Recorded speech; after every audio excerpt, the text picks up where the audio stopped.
stress. I want you try surviving on the public base, then you're gonna know but stress. Cause I done fed up, you done fed up, he done fed up, she done fed up, we done fed up, the people fed up. You're hiding corruption inside the cup, look how evil set up.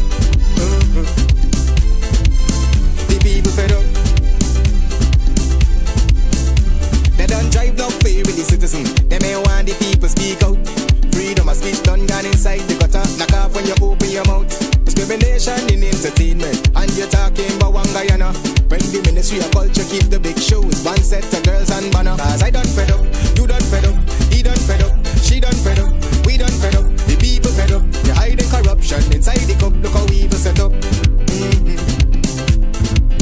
The people fed up. Every picture you take and promise you make, everything you do is about clouds. Then you come into me for I shake your hand, there's nothing to smile about. Corruption inside every sector, but when it comes to them they send you. Try investigate efficiency, right? Go talk to Baratans too. Cause I done fed up, you done fed up, he done fed up, she done fed up, we done fed up, the people fed up. You're hiding corruption inside the cup, look how evil set up. The people fed up.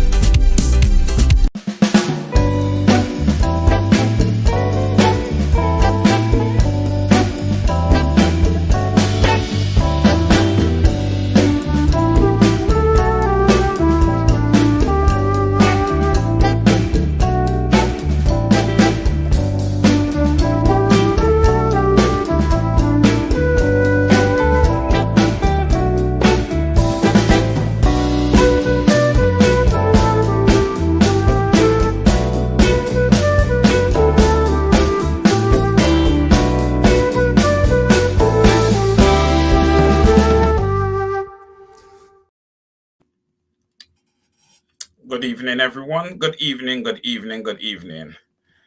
First, let me just do an audio check. I just want to make sure that you guys can hear me. So can someone just reply? Let me know that I am audible and can be heard.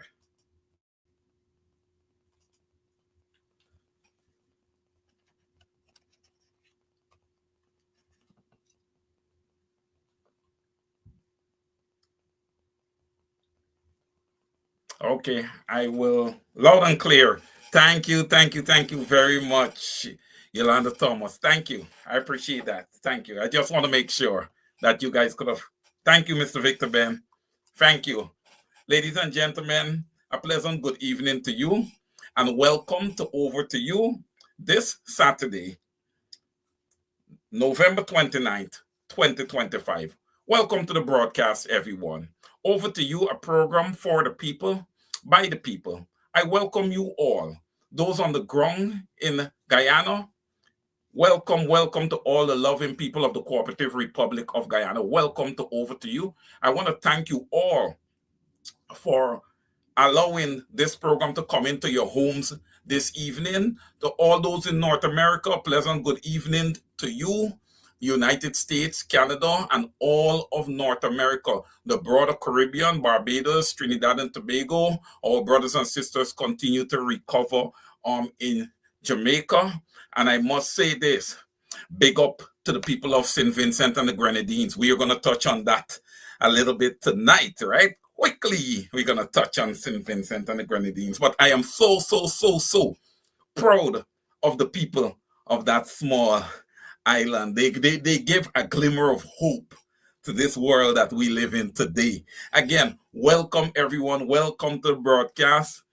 I would allow you guys the latitude of approximately 2 minutes to please go ahead and share the link and like the program. If you're wearing one seatbelt, please guys, get another seatbelt. Strap yourself in tight tonight because there is going to be some turbulence. I can promise you that. So I'm giving you a heads up right away. All right, this is going to be interesting. Okay, so let's go ahead, share the link, like the program, share the link, like the program. I am going to do the normal weekly. I'm going to get into the roll call now, ladies and gentlemen. All right, let's start off. Aileen Norton, a pleasant good evening to you. Welcome to the broadcast. Marcus Paul, Canarsi's in the house. Big up to you, Mr. Paul. Puran Ramdas, yes, Region 2, all the way, Region 2 is in the house. Rhonda Tuesday, beautiful name, beautiful name. Good night and welcome to the broadcast.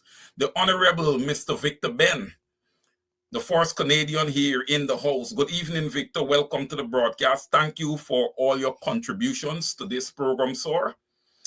Jennifer Ra. That's how I'm going to go with it. Good night and welcome to the broadcast. Lance Young, good evening, sir. Welcome to the broadcast. Miss Mary Figueroa, our second Canadian in the house. Welcome to the broadcast. Miss Mavis Davis Wells, what an awesome name. Welcome to the broadcast. Yvonne Rodriguez, good to see you. Sharon Griffith, welcome. The Honorable Miss Denise Booker, good to see you. Yes, and good evening, Wayne Season, all viewers. Over to you, team. Good evening. Yes, thank you, Miss Denise Booker. Miss Pam Halls, a pleasant good evening to you. Always omnipresent on the broadcast. Miss Desiree Smart Felix, another Canadian by way of New Amsterdam. A pleasant good evening to you, Miss Desiree. Beverly Crandon Hudson, good evening. Welcome to the broadcast. Miss Audrey Brown, welcome to the broadcast. Patricia Kissoon, good to see you. Welcome, welcome, welcome. Miss Sandra Hanover, welcome to the broadcast. Yolanda Thomas, of course, welcome. Patricia Graves-Zandy is great, great, great to see you. All right, we're going through. Rajim Bim, welcome. Welcome to the broadcast. Let's go through. I don't want to miss anyone. Linda Horst, welcome. Marna Saul, welcome. Ralph Fredericks. Good evening, Mr. Fredericks. Welcome to the broadcast. Miss Rita Clark, good to see you. Fidel Albert, Miss Fidel Albert, yes, Wayne. Good evening to you, Miss Fidel Albert. Thank you for your contributions to this program. Miss Deslyn Wilson, yes, good evening, Des. Welcome to the program. Sister Hodesh, welcome to the program. All right. If I miss you, it's not purpose. Ralphie gone for channel. Oh, Lord. Who is that? Oh, Ralphie. We're going to talk about Ralph. Miss Vashti Magnot, welcome. Precious Queen, great to see you. My brother, Boss Monga, live a pleasant good evening to you. Thank you for joining the broadcast. Always here. Thank you, brother, for your contributions. Steve Dunlap, good to see you. Alexis Williams, good to see you. Altia Wade, good to see you. Melek Ramsey, welcome to the program. The Honorable Mr. Neville Seatal, known as Civic. Civic is good to see you. Jacqueline Johnson, welcome. Patricia Asano, welcome to the broadcast. All right. Okay, the Honorable Mr. Keith Beresford, great to see you. Yvonne Meredith, good to see you. Thomasino Ben, yes, great to see you. Good evening to you. Yvonne Castillo, good to see you. Barbara Boyce, good to see you. All right, ladies and gentlemen, I think we've gotten everybody. Good evening, Eva. Welcome to the broadcast. I think we've gotten everybody, so we're going to kick off here now, right? So let's kick off. Amanda Kendall, good evening. All right, brothers and sisters, I would figure by now everybody would have shared the link, like the program. All right, this is your program. The work continues. This is all about business here. Don't mix business with pleasure. We're here to take care of the work of the Guyanese people, and we're going to get on the way. All right, where are we going to start? All right, let's start in the heart of Georgetown. Why don't we just go ahead and start at Big Market? Okay, you remember we were talking about Big Market needing a facelift and how Big Market is part of our tradition in Guyana and all these different things. Okay, all right, we've been talking about that. Well, we see what would have transpired at Big Market. And I do have a lot to say on that. The Great Wall of Starbrook. Thank you, Yolanda Thomas. Yes, it's more like the Berlin Wall, right? And you know that there were some cost, all right, with putting up that wall. You know, ladies and gentlemen, let's look at this objectively, okay? Let's try to be as honest as we can here. We're going to look at this together. All right. Let's first start off with the premise that it's not what you do, but it is essentially how you do it, right? Okay? It's not what you do, but it's how you do it. Right? Okay. Hold the thought. Let's jump quickly back to September 1, 2025. Right? Was it September 1? Let's do a quick check. I think so. Yes, September 1, 2025. Ladies and gentlemen, we had general and regional elections in Guyana, right? That's what happened September 1st, 2025. Okay? Now, ladies and gentlemen, you can't want to vote red and vote blue and expect green to bail you out. Right? Y'all agree with me? You cannot want to vote red and vote blue and expect green to bail you out. When you was voting September 4th, you didn't remember green? Or all you was doing is thinking that down the road, you're going to get $100,000 cash grant. All right? And that determined where you place your vote. Remember, where you place your vote, remember, guys, remember we talk about your actions today determines your tomorrow, right? That's our little slogan here.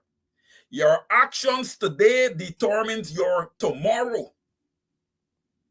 Well, thus far, what we have seen in this new cycle, right, is that where you place your vote, it has consequences, right? You can't want your flour in bake and you want flour in cake too. You can't want to eat your cake and plus have it there sitting to be eaten a second time. It's either you're going to hold on to the cake or you're going to have a good eat. Okay? No. Guyanese, you see, there's a thing, and I love this about Guyanese people. Some of them got good memories, you know. You can't trick them. They don't get amnesia. They just remember things. And some of those same vendors, the rat that you all experienced from the PPP on that day, that is exactly what you looked for. The last 5 years cycle we have spent trying to educate you guys. Are you guys telling me after 23 years plus this 5 years, y'all still didn't understand the PPP? I gotta talk in Guyanese language. Forget all the corporate stuff. We ain't talking corporate tonight. We talking in Guyanese language tonight. No corporate stuff. Forget that.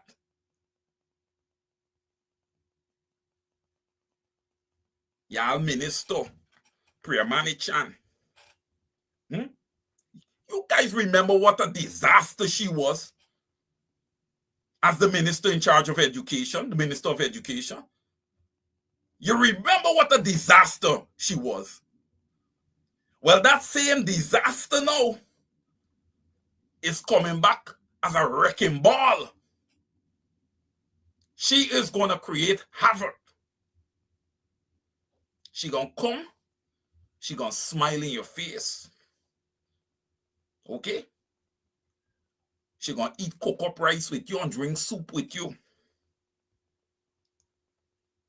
And she going to set you up nicely. Y'all act like if y'all surprised at what happened. Don't be surprised. And let me say this. There is more to come.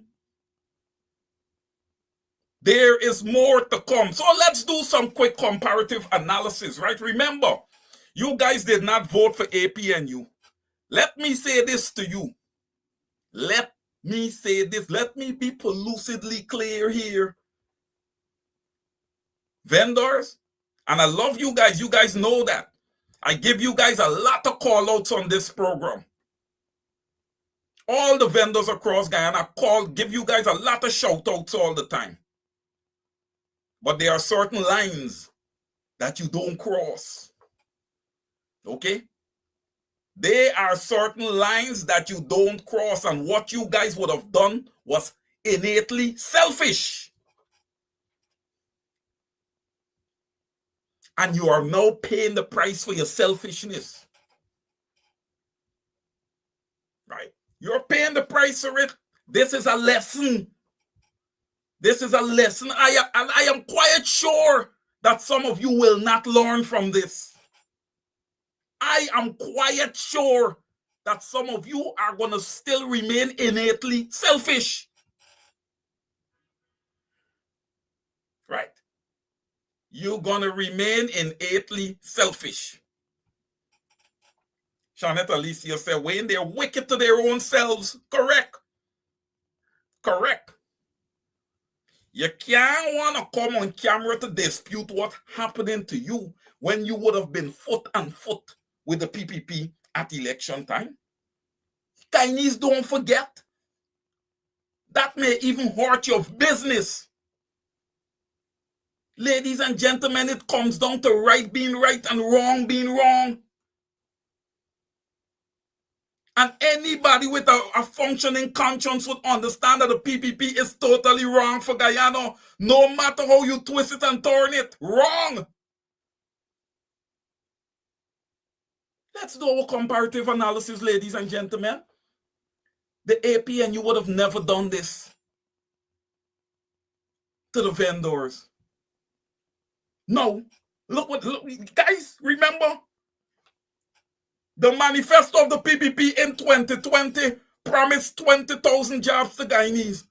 How can you at Christmas time, when you know that these people are trying to catch their hands, come and do this to them?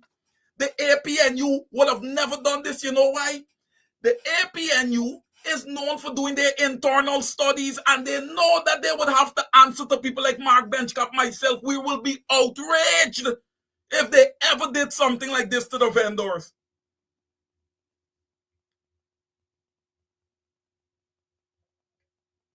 But no, y'all didn't want a people-centered government. Y'all wanted a transactional government. It's transaction you want, then it's transaction you're going to get. And there's where you're getting right now. That's where you're getting right now. There is no place in the Cooperative Republic of Guyana for poor people. Where is the place for poor people? PPP, y'all think y'all could spit out jobs to all them vendors that y'all denying making an honest living? But when these little boys pick up arms and they're robbing Chinese and they're robbing this person and they're robbing that person, oh yes, they're thieving black dogs. That's what they are. No, they're not. They are a product of the society that you guys have created, PPP. You guys are the one that has created this society.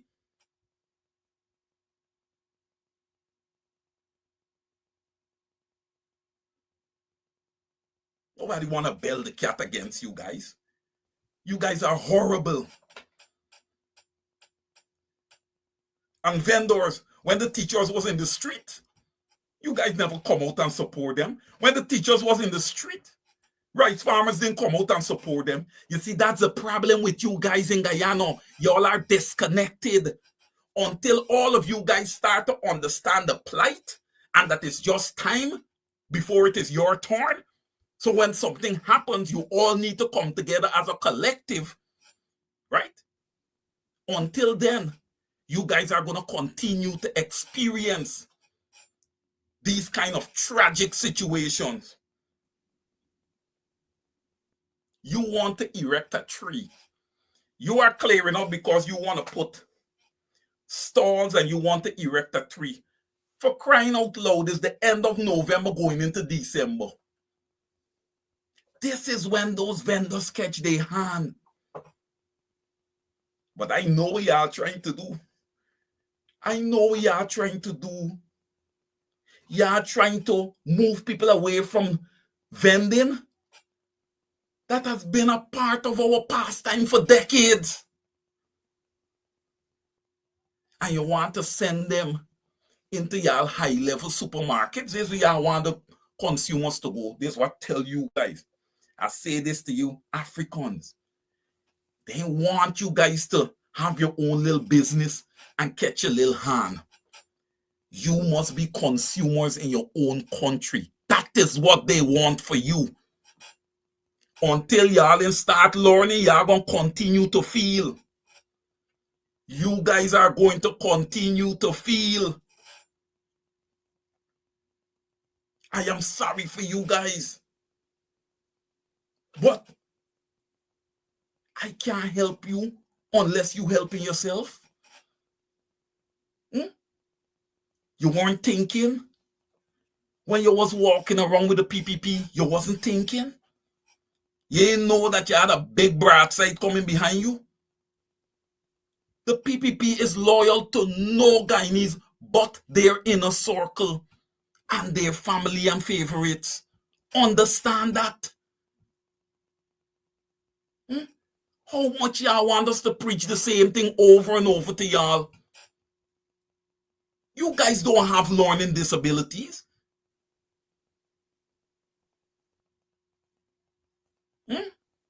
Are you going to allow it where mentally you're going to be like, this too is going to pass? And you're going to wait for them to do something else to you? At this time of the year, I can guarantee you that the APNU would have never moved you guys. I know that one thing you guys would have been informed, and how the APNU would have done it, they probably would have waited until after Easter. Unless they know that the project could have been, because they know that people try to vendors try to catch their little hands at MASH and Easter. So it's either they would have had a temporary area set up for you guys somewhere in the ballpark so that you don't lose your customers. But oh my God, brothers and sisters, and I love you guys here because you guys are very smart and intellectual. Oh, you put them behind a wall?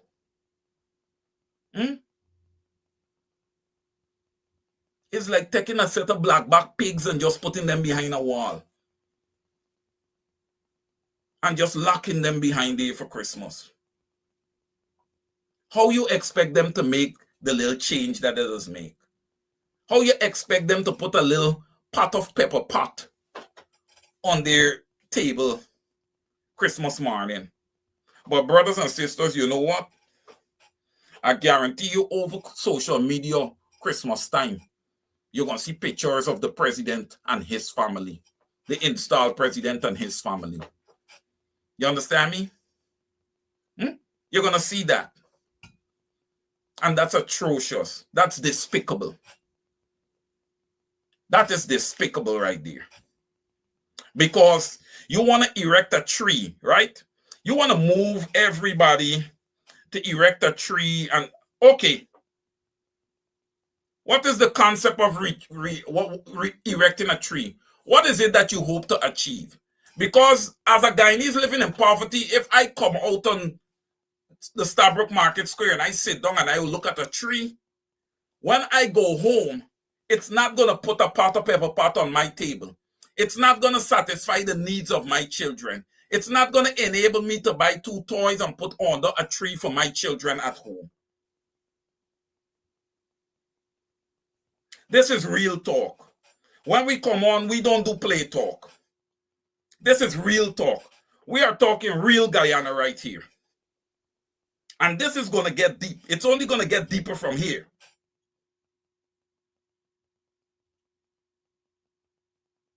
Anybody who have the wherewithal this evening, tag the PPP. Tag them in, let them come in. Tag them in, let them come in. Once I see that wall was erected, Once I see the wall was erected, I say, here you go. Here is the demonstration of the two Guyanas. Okay? That was it. You don't need to see any more. That was it. That was it.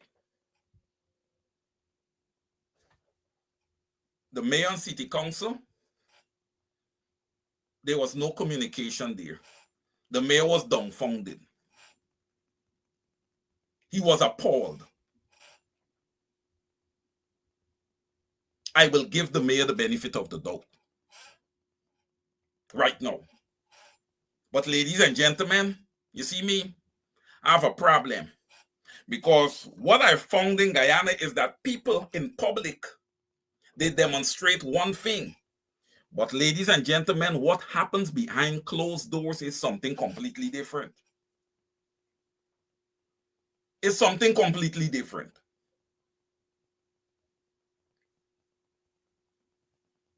Don't feel like if people don't speak to each other, everyone speaks to each other. But what's unfortunate for me is that a lot of people don't speak to me. And there's reasons why. There's reasons for that. Okay? There's reasons for that. Reasons that I will discuss another day, as we're dealing with our vendors right now. So these vendors are here, and I know for sure that they're not going to have any type of disposable income come Christmas time. They may barely have enough to satisfy their monthly bills.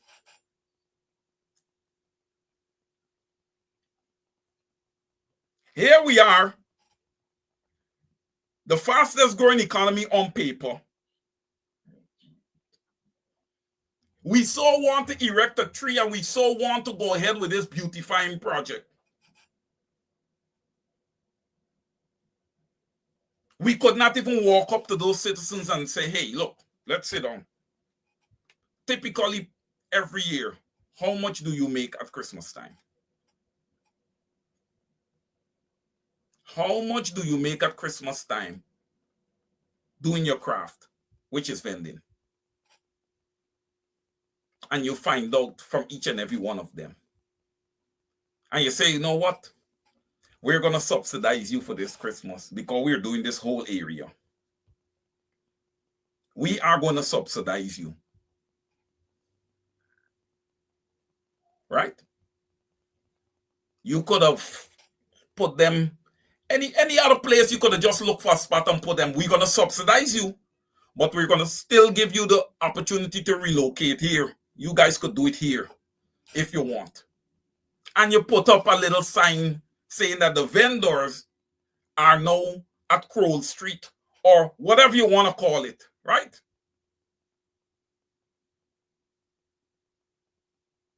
But it shows you, guys, it shows you how uneducated this PPP party is. They don't care about the normal poor Guyanese. And a lot of you poor Guyanese, you guys took the pay from the red party, and you guys took the money from the blue party. Look, I cannot come on the program and not speak the truth. These parties would have paid the people. This is a fact. It is not my opinion. The red party and the blue party would have paid for their votes at the last regional and general elections. That is a fact.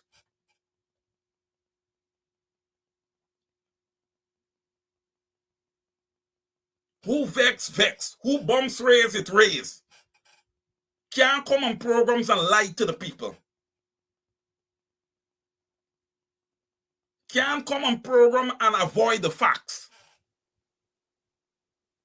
have to come and speak the facts. No, the leader of the Win Party showed up and asked questions. Okay? He asked questions, ladies and gentlemen. Let's do some comparative analysis. What have the leader of the Win Party done that the APNU would not have done that make it special, that puts him in a whole different realm? This is going to get interesting. What has he done?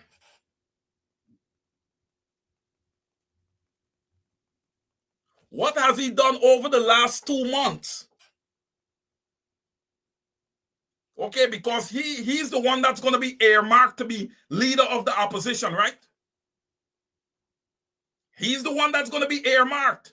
Look, you can't get a leader of the opposition that you got to teach on the job. I have said this before, I'm saying it again right now. Where are our standards?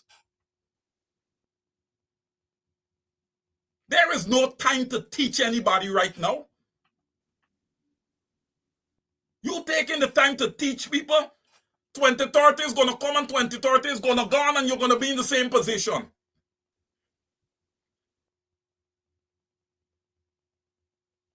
The leader of the opposition needs to be an educated, bona fide individual.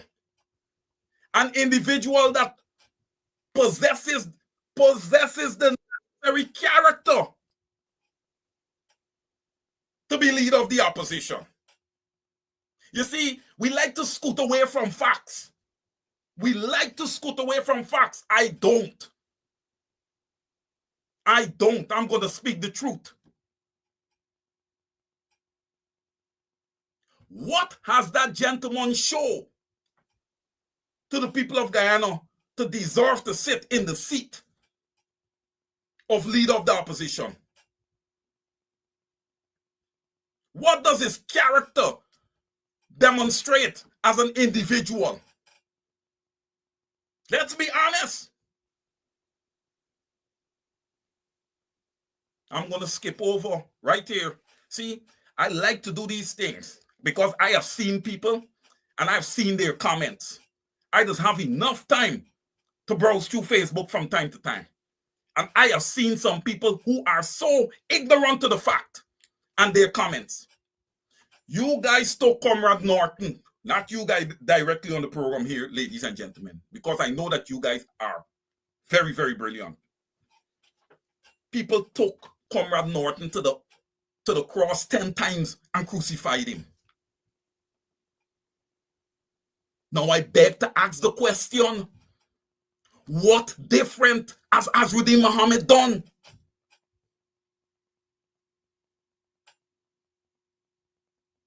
What different has he done? Let's talk about character for a second, guys. Let's talk about character.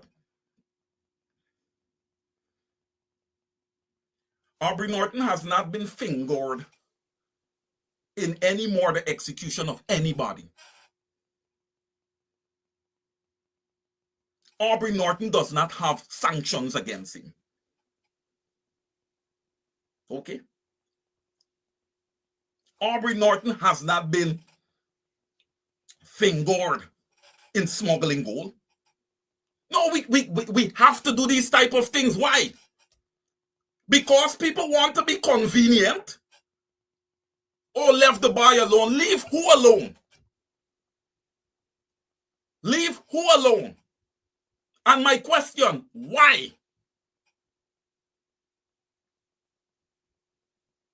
Why? That man has flat out demonstrated selfishness. Put yourself away from the party, handle your personal business, and then come back to the party. But allow the latitude for the work of the people to continue.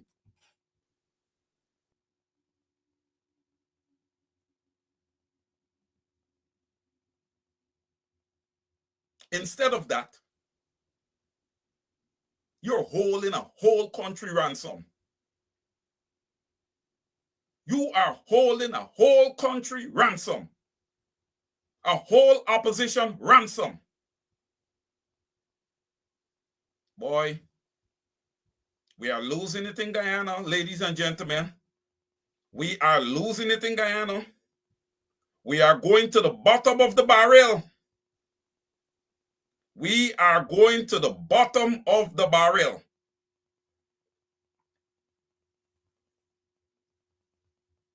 Look, whenever I had to jump up and say something good about Arsuddin Muhammad, I did. Because I am objective. I am objective.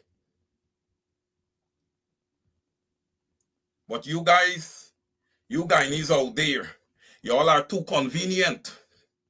Y'all are too convenient. And where has your convenience lead you guys?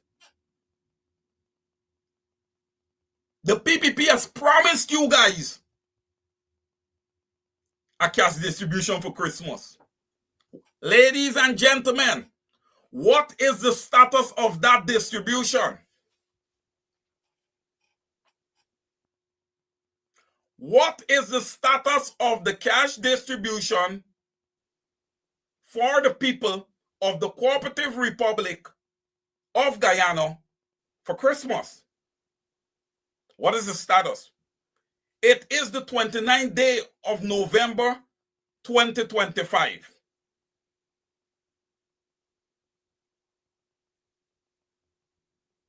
What's the status? Shameful. Shameful that Guyanese allow themselves to continue to experience poverty under this PPP government. You guys are truly conditioned. And I don't know what it is that's going to break that chain. Okay? I have said it before. I was appalled when I learned that the PPP would have sit in power for 23 straight years. And sometimes, brothers and sisters, I blame myself for staying out of politics. But you know what? Nothing happens before the time. Because even if I was in politics, I would have still needed to be identified by Mr. Mark Benchcop in order to get this opportunity to be on this platform to present to you guys tonight. So nothing happens before the time. And I applaud Mr. Benchcop, Kidaki, Dr. Hines, Norman Brown, because these Sherrod Duncan, these guys have been around and they've been doing this for a very, very long time. And they have way more experience than I do. Right? Way more experience than I do. I have a role to play. And I'm playing my role. You guys have a role to play. Each and every one of you here have a role to play. And you're playing your role. Ladies and gentlemen, 98% of the time on NCN was allocated to the PPP. I know you guys heard me. 98% of the time was allocated to the PPP. But before I get into that, let me piggyback quickly. I want to acknowledge the Honorable Member of Parliament from the APNU, Mr. Ganesh Mahipal, who showed up there. And let me stop there. And also the Honorable Mr. Sherrod Duncan, who was there. And you look, guys, you know what impresses me about the APNU? These guys are next level intelligent. They ask the pertinent questions that needs to be asked. They don't ask, is what going on here? They already show up to the situation with knowledge of what is happening. Okay? You see what Mr. Paul do? He took out a piece of pad and he started taking names. Because he said, whatever is erected here, these people must have forced dibs because they been there. They were there. Okay? You're not going to erect stalls and beautify and then bring in your people of your choice. No, Guyanese. Here is where it's going to get touchy. You guys got to start getting serious. All right? You guys got to really, because look, it's because of these type of postures that you guys have that the PPP has gained the type of power now that you guys can't even bring your own people in Guyana, into Guyana. People like myself. Because it's not safe. You guys have allowed that. Because you've allowed this government to dictate terms.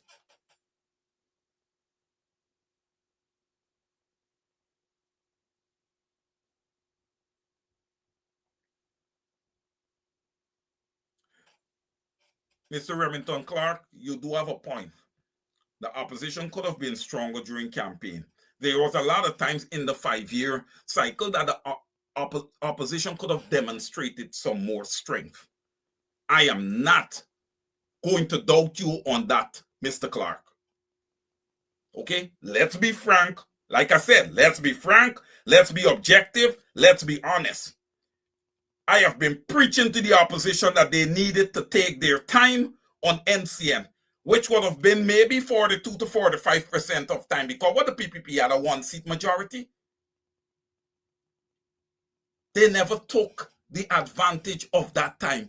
You can't just sit down and say, oh, they don't want us to do this or they don't want us to do that. What happens when I am a leader of something, an institution, the magnitude, the size of the PNCR and by extension the APNU, and somebody tell me that I can't do something which I know I have a legal right to do, what would my response be? I am going to Parliament with the people of Guyana. When I go to Parliament, the people come with me to Parliament. And I show my strength. How can we just sit down passively and just allow these things? Natural Resource Fund, nobody. Nobody's representing the opposition. No checks and balances with the Natural Resource Fund. Dr. Terence Campbell would have posed some questions regarding the Natural Resource Fund. Well, Dr. Campbell, I'll tell you this. I thank you for posing the question. It shows that somebody's listening. Ladies and gentlemen, feel good about your program. Feel good about your programs here. Because I believe that people are starting to listen. But with that being said, ladies and gentlemen, we would need more than that. The PPP don't understand diplomacy.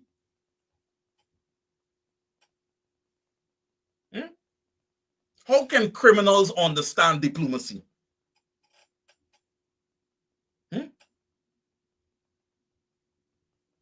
And Lennox Schumann, you posting updates on the indictment of Azruddin Mohammed. You think that is all fun and joke? Look at you. You're a criminal and a failure to the people of Guyana, Lennox Schumann. You are garbage. Look, we have a lot of garbage that's sitting in our parliament. Let me be frank and honest. We have a lot of despicable human beings sitting in the parliament. That's why I agree with some of my colleagues that says that the parliament is going to be a comedy show. Because we have some people who have no right being in the annals of our parliament. No right whatsoever.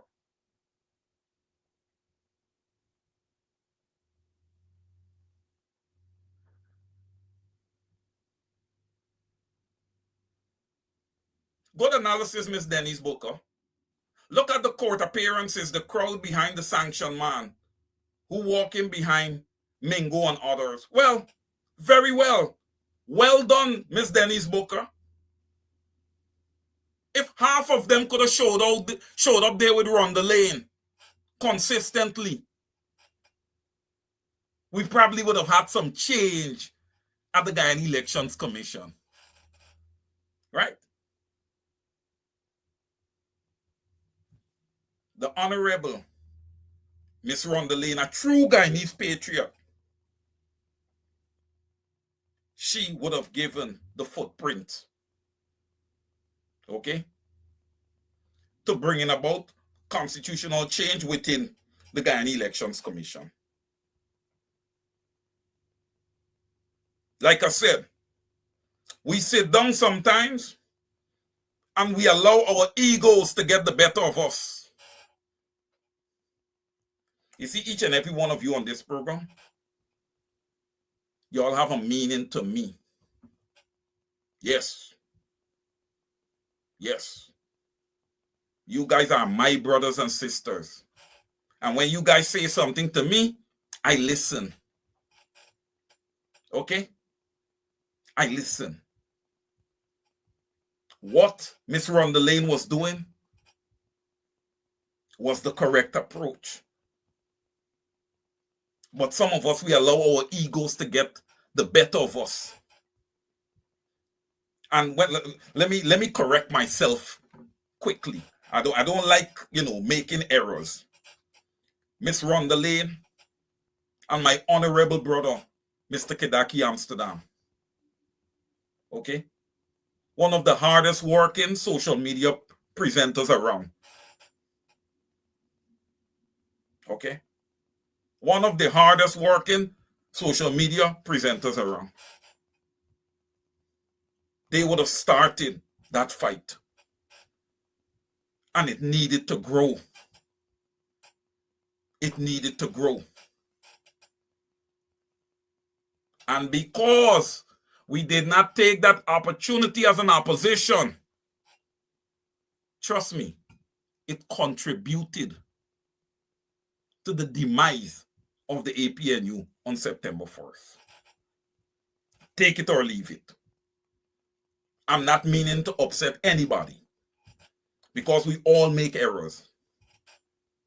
We all make errors. Right?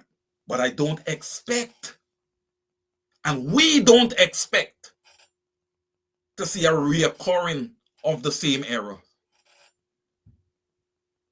Okay? We don't need that.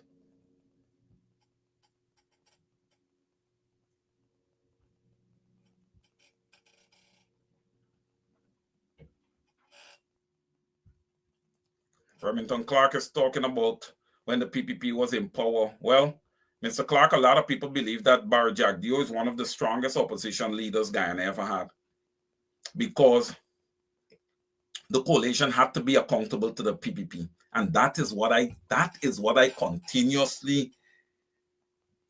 continues to harp about. And I'm going to say this to the leaders in the opposition. Y'all walking a thin line with me. Wayne Caesar, I don't know about the other presenters. All right? Y'all walking a thin line with me because I just study people very, very well. And I'm correct a very high percentage of the time. Be careful. We cannot trick the people of Guyana. I will figure you out. And I will call you out publicly. It ain't happening anymore. It's not happening anymore. The Guyanese people need to start seeing some results. And they need to start seeing some results immediately. Why sit in parliament? Why are we sitting in parliament? Because of duty free? Or because we are serving the people? Let's ask some questions here. Why are we sitting in parliament? Why is the big rush and the big horse show who is going to sit in parliament? Is it because of duty free and us getting an opportunity to start our own business, or is it about serving the Guyanese people? Because if you ask me, based on the performance of government in Guyana over the last 5 years, I say that they should take away duty-free from all members of parliament. Everybody, president, every single body. Guyanese, you guys need to stop having people work all over you. Look what happened in St. Vincent and the Grenadines. Look what would have happened in St. Vincent and the Grenadines.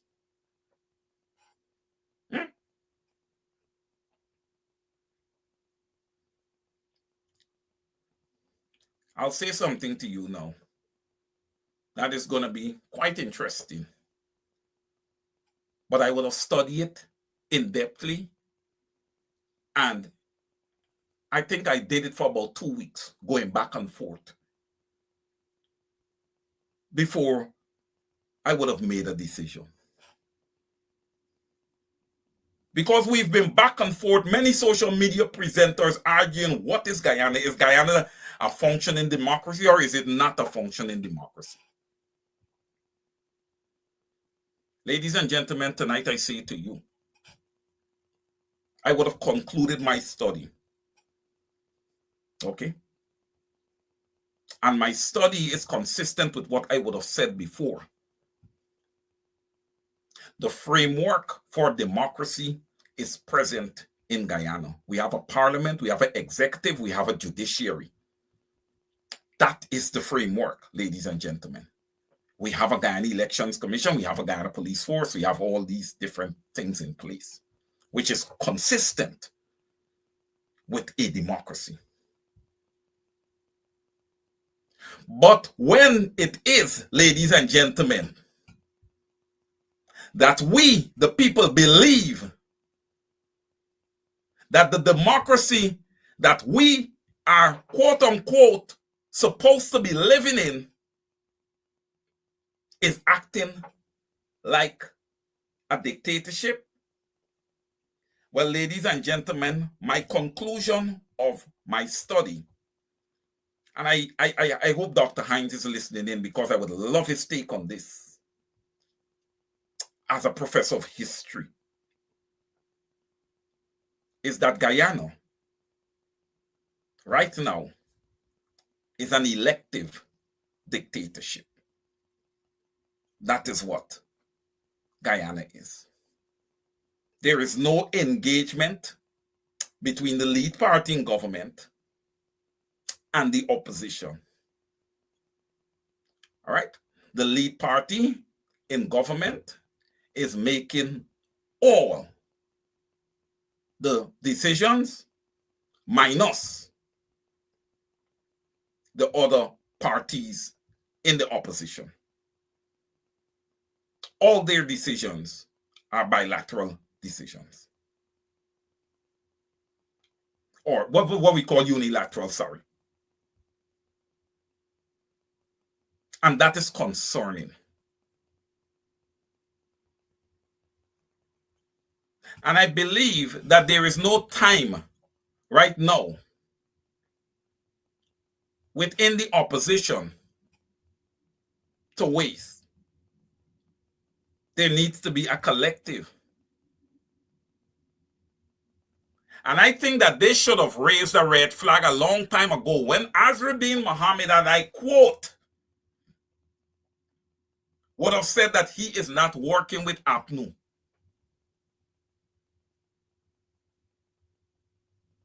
That should have raised a red flag. Because the people that is behind and make up that blue party,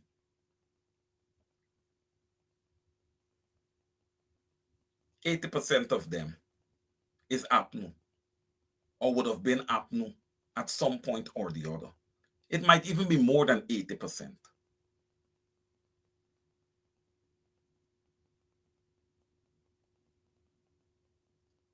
But let me say something to you directly.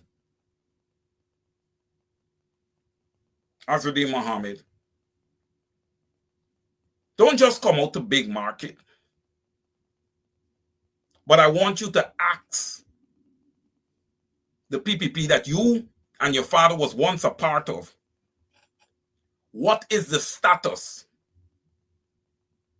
of the cash distribution to the Guyanese people? And come back to them with an answer. Because you're the guy that's going to be the leader of the opposition, right? So you got to start working. Because let me be honest with you. Let me be honest here. And let me be honest with all those who would have crucified Comrade Norton. You cannot be convenient. What is good for the goose has to be good for the gander.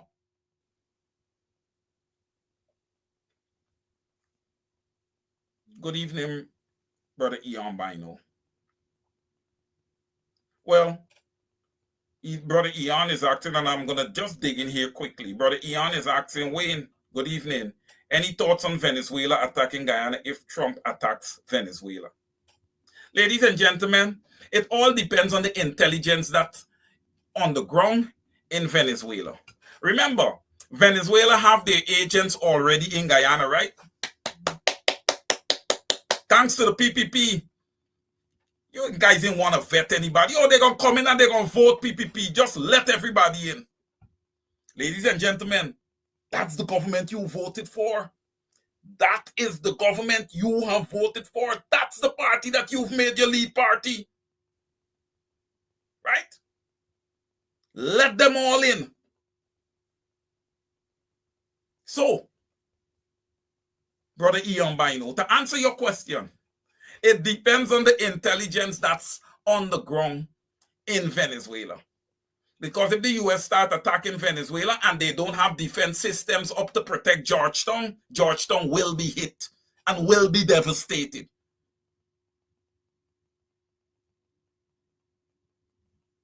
Unless Nicolas Maduro decides to put his tail between his legs and go in a corner and let bygones be bygones,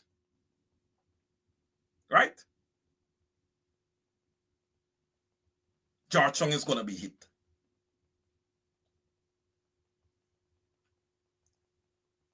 Is who's your negotiating czar for the Venezuelan issue?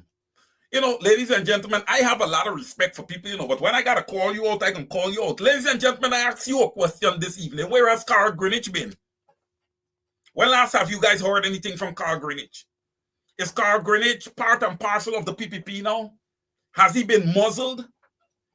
See, look, like I said to you guys before, your name is going to call on this program, one way or the other. Great economist, great guy. Where is the work for the people? Where is the work for the Guyanese people? Simple question. You see, here what happened. Here the fundamental problem here.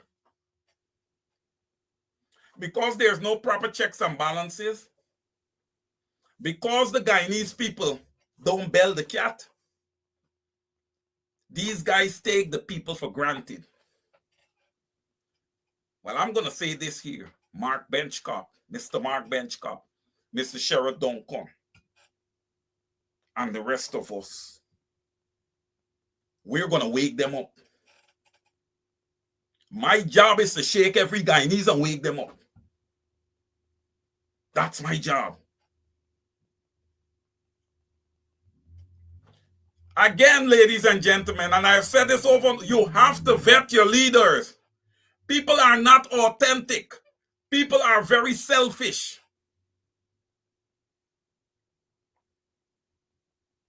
Deslyn Wilson said she think he was let go. I didn't see it in the news.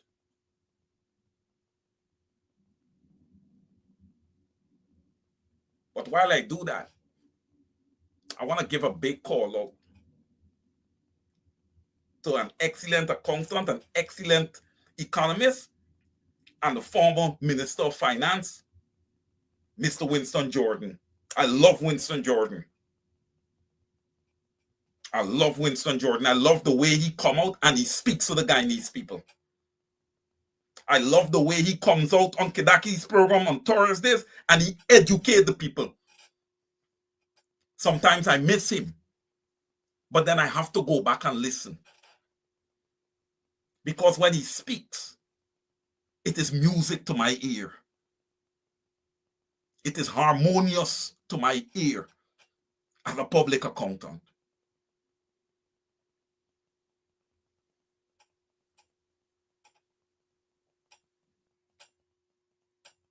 All right. John C. Paul said, why are you calling Carl Azar? Well, Mr. C. Paul, he's supposed to be the person who should be working as the PPP border czar, dealing with the border issue, right? Ladies and gentlemen, tell me if I'm wrong. I believe that was his role. That was his role. And apparently when you take a role with the PPP, you have to muzzle. You cannot say anything against them. That's how it looked.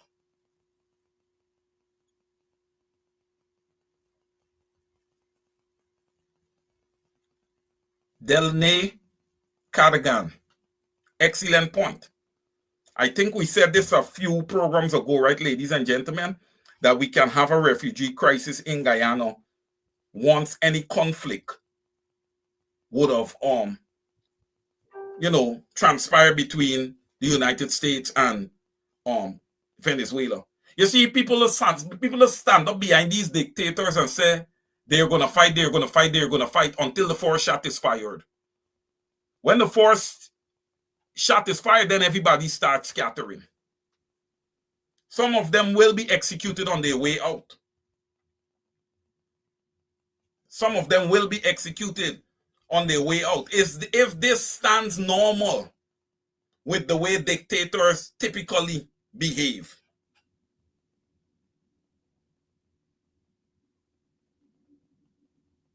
But I would say to Nicolas Maduro is to try and avoid this conflict. By the hooks or the crooks, you need to figure out something to avoid this conflict. A lot of people's lives are going to be at risk, including Guyanese.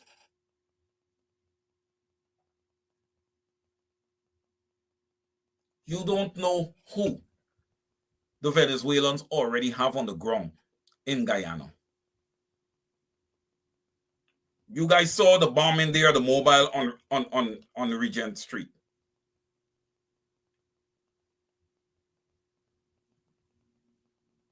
They may have, really, really good experts sitting right there in Guyana, gathering their intelligence. Right? And once this is happening, the citizens of Guyana are the ones who are at risk. Because you know what? The citizens of Guyana cannot just get up, take a flight to Panama, and then take a flight from Panama to Dubai, like what Jagdeo Ali and the rest of them would have done. And who they left there? The rubber stamp Phillips. The rubber stamp Phillips. I tell you, Mark Phillips, you are such a disappointment. You are such a disappointment. You put yourself in a position where you're so conditioned now that you don't even understand right from wrong. You just speak the narrative of the PPPC, whether it's right or whether it's wrong.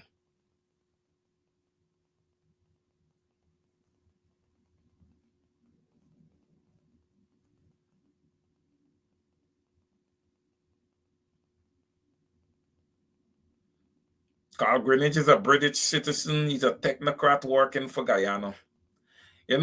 John C. Paul, and look, I understand that. I understand your point that you're making. He's a British citizen, yes.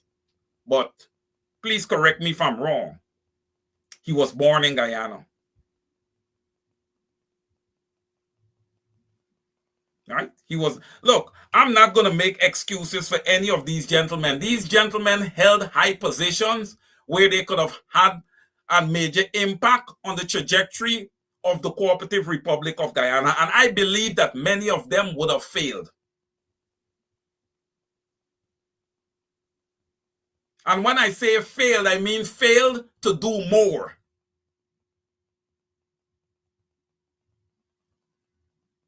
They could have done more. And this is not hitting Carl Greenidge. I respect Carl Greenidge a lot. But when these people go silent,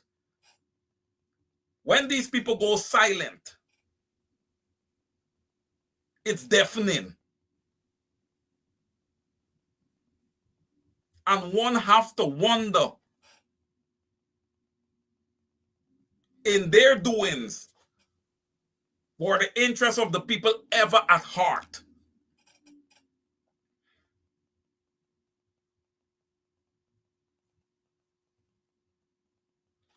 Was the interest of the people ever at heart?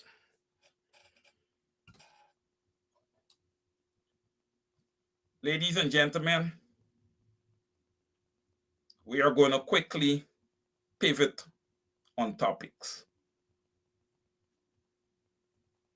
We're going to pivot on topics. I would have saw a report that was quite disturbing. Right? We have close to 500 new HIV patients in Guyana. Again, we have close to 500 new HIV patients in Guyana. I know all of you who come here on a weekly basis would have heard where I would have said that we have an HIV issue in Guyana. Right? No one gave me any statistics. I just study the trends. I just study the trends and the social activities of the Guyanese people. All right?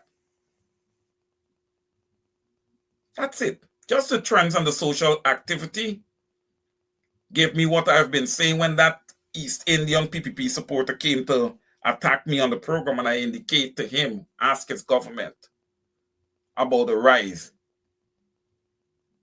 in HIV in the Cooperative Republic of Guyana. Let's discuss that. You see, when we come here, brothers and sisters, it's to discuss issues that are affecting our people. All right? Good. All right. Now, wait, somebody.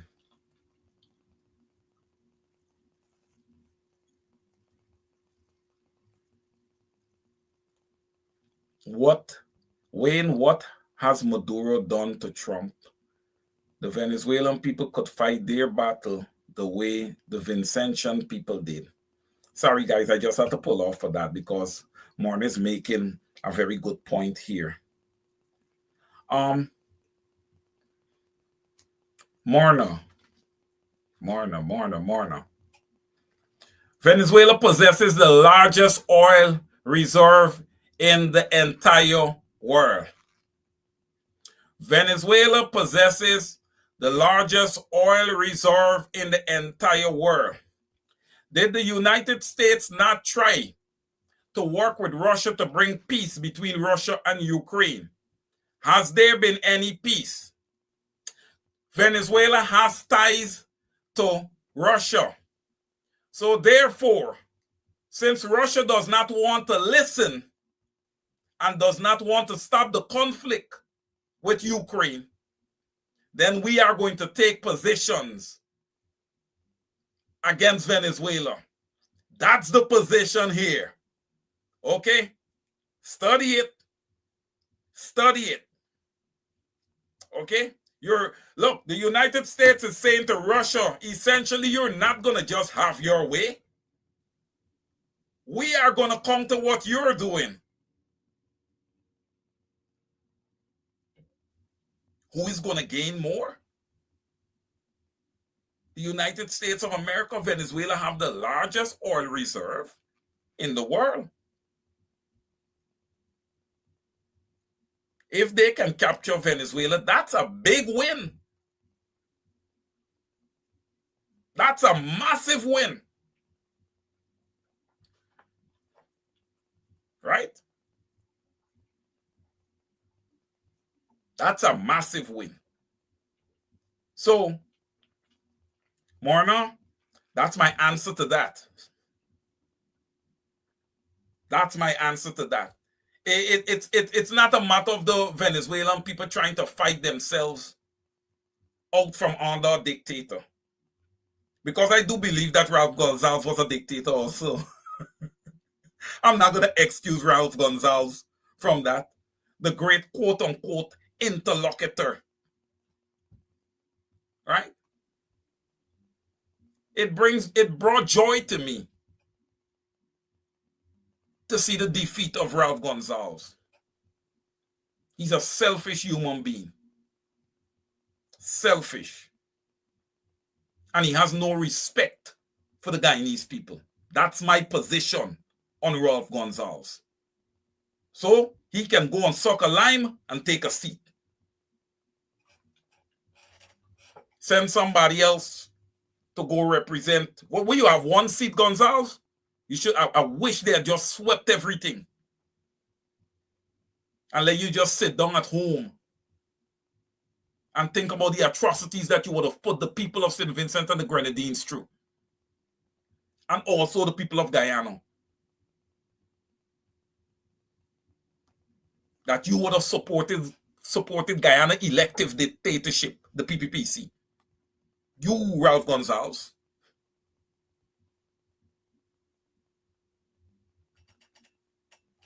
Back to HIV/AIDS. Norman Kingston. A lot of soldiers and policemen have it. AIDS. Ladies and gentlemen, the policemen of Guyana just peruse the streets in the night. So, you know what happens when you peruse the streets in the night? I don't have to call the places that the police officers just frequent and all of that stuff. Everybody know what they just do. Right? Who in old money? Who naming in black book? Who naming in white book, purple book, whatever it is? Right? We are all aware of what happens there. All right? We are all aware of what happens there. But here, and I want particularly my sisters to help me tonight in the comments. And please feel free to tag your other friends, especially if your friends have young daughters and these type of things. Because what is sad, what is very sad, is that we have a lot of young people. Okay, very young. And I have the knowledge, I have done the work, I have made my calls, and trust me, guys, the information that comes to you is very authentic. It's very authentic because I've always had a concern about this thing with Guyana because I recall we had major issues with it. And I think one of the biggest thing when it comes down to HIV AIDS is education. Education is one of the biggest things with HIV/AIDS, and a measure of discipline.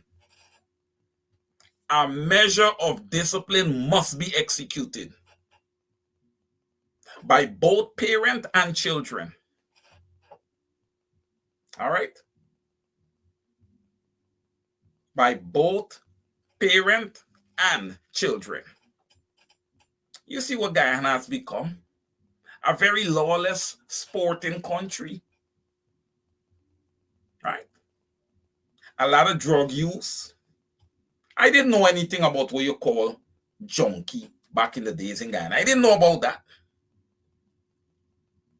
right? And I'm sure many of you didn't know anything about junkies back in the days in Guyana. But now we have that.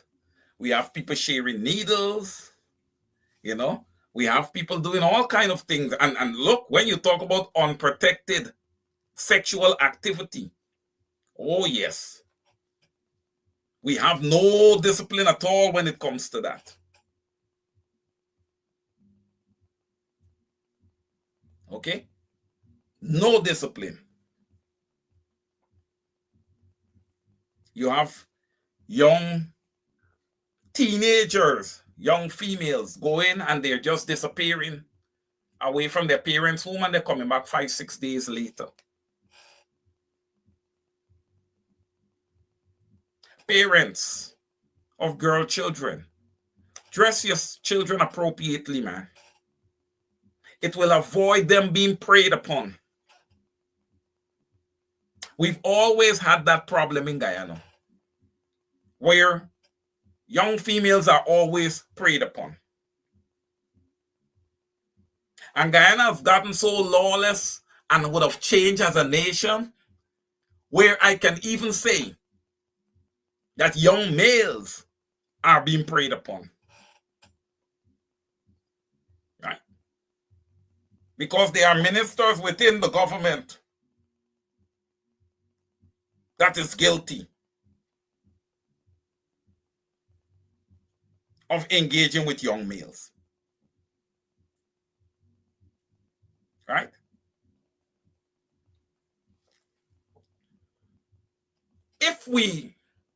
If the statistics now is showing us that we have Beverly Ann Romaine, the men now boring the condoms with pin, and all the women have to be careful or walk with your own condom. I like the last part, Miss Beverly Ann Romaine. I like the last part because 2 sources of protection is better than 1. 2 sources of protection is better than 1. I wanna really alert young people in Guyana. This thing called HIV is like no other sexually transmitted disease. Don't play, don't play around with that. Because that changes your life completely. You have to be consistent with your regimen when it comes to taking your medication. You are forced to mature at a very, very early age. Okay? You are forced to mature at a very early age, whereby you have to take care and upkeep your body. And you know what, brothers and sisters? We haven't been doing that in Guyana.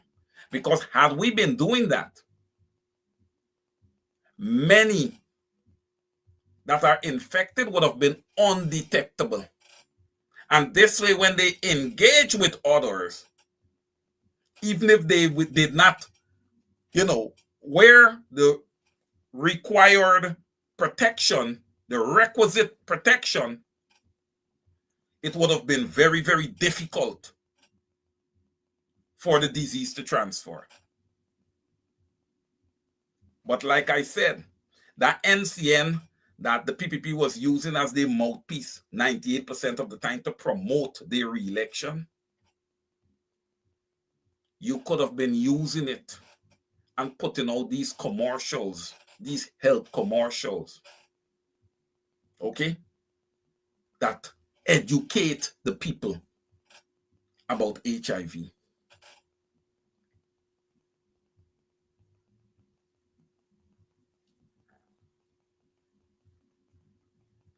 That thing is dangerous, very dangerous.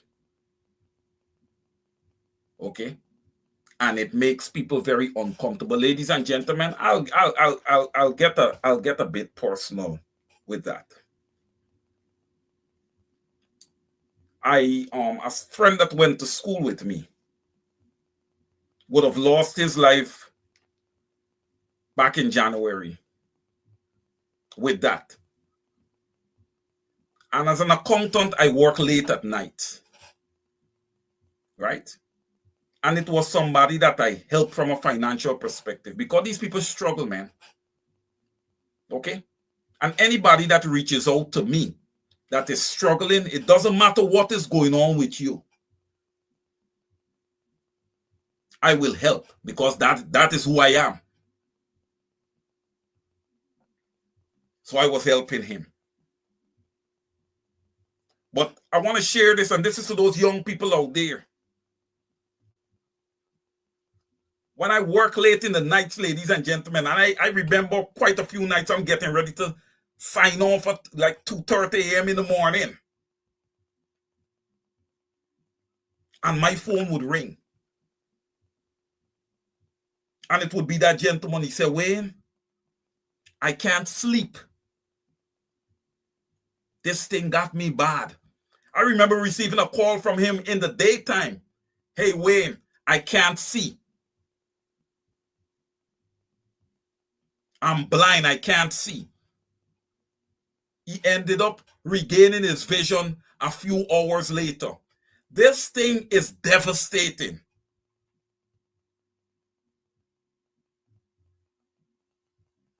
It is devastating. And we need to educate our young people. How can you put a young teenager at risk with this type of stuff?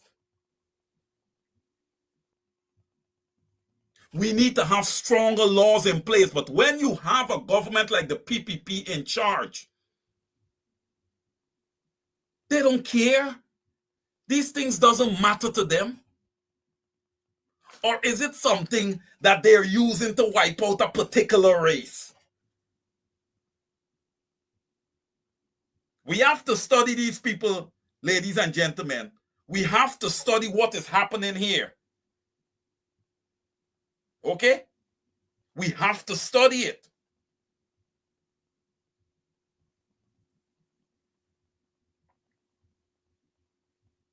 We want in Guyana, our people are able to reproduce and have children. And we have a continuous growth in our population. Ladies and gentlemen, I speak the way I speak because people are speaking to me and saying, Wayne, people have come to them and say, hey, my baby needs to join clinic. Little babies are born in with this thing. Look, man, we are in such an advanced time.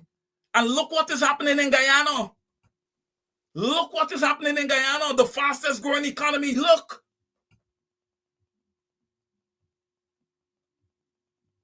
A building does not represent an health institution. A building does not represent a hospital.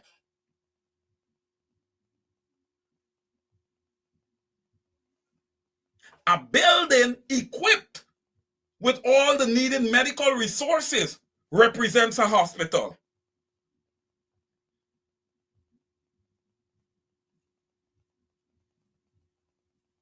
This is sad. This is sad. This is real talk. This is all real.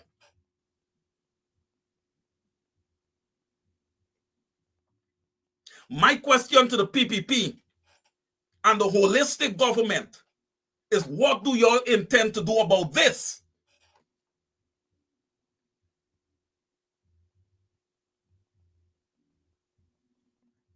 Guyana cannot become a nation where you're just importing people while the normal Guyanese population is just being decimated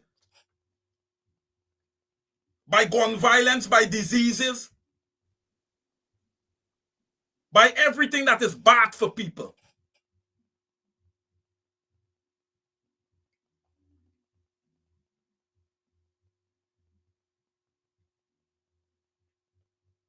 Now we had 500 people that got.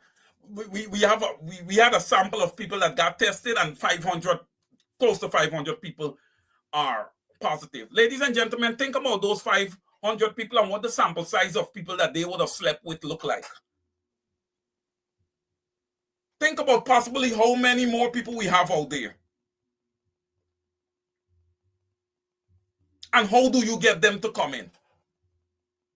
And what laws are you going to put in place and make sure that you're executing the laws that people must not knowingly know that they have this disease and go and sleep with someone else?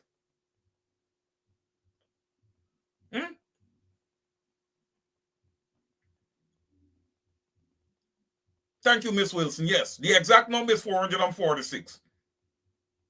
But in accounting, we wrong numbers. That's why I said approximately 500. But Miss Wilson, thank you so much for the exact number. Yes, it is 446.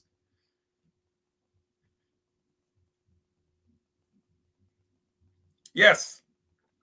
Siobhan McDonald. Yes, once the CD4 count is low, it allows all the other diseases to prey on that individual. So you want to keep your CD4 up by taking your medication. Your life changes, man. Your life changes. Peter Vincent is saying to me, Vicente is saying to me, it's higher, bro. He's saying to me the numbers are higher. I can't argue with him because you just capture a sample there. You know how much people are fearful to come and do that test?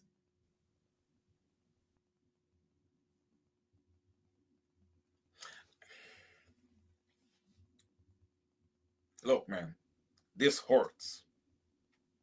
Okay, this hurts. I'm pro-life. I have such a high respect for life. Okay, that's why what you guys in Guyana would have done on September 1st is devastating.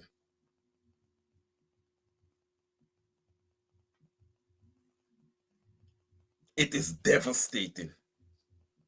And it is going to have devastating repercussions.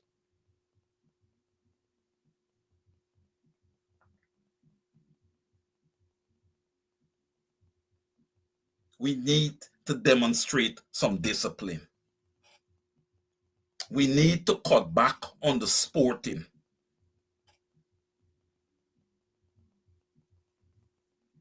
That's what they want you to do. They want you to earn your little pittance, and then they want you to spend it right back with them. Their malls is not making enough money. That's why the wall is erected at the Stabroek Market Square. We have got to start showing, again, I see it, that we are learning. All right? We have got to start showing that we are learning.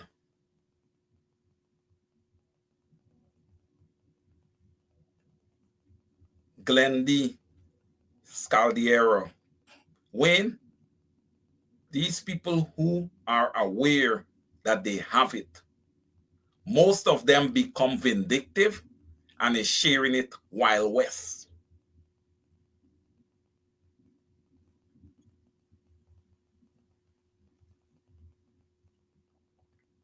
Rennie Glasgow, my brother, we can't calm down now. If we calm down, what are we doing? What are we doing if we calm down? Is this something to be calm about? Or is this something that is detrimental to our young people across Guyana?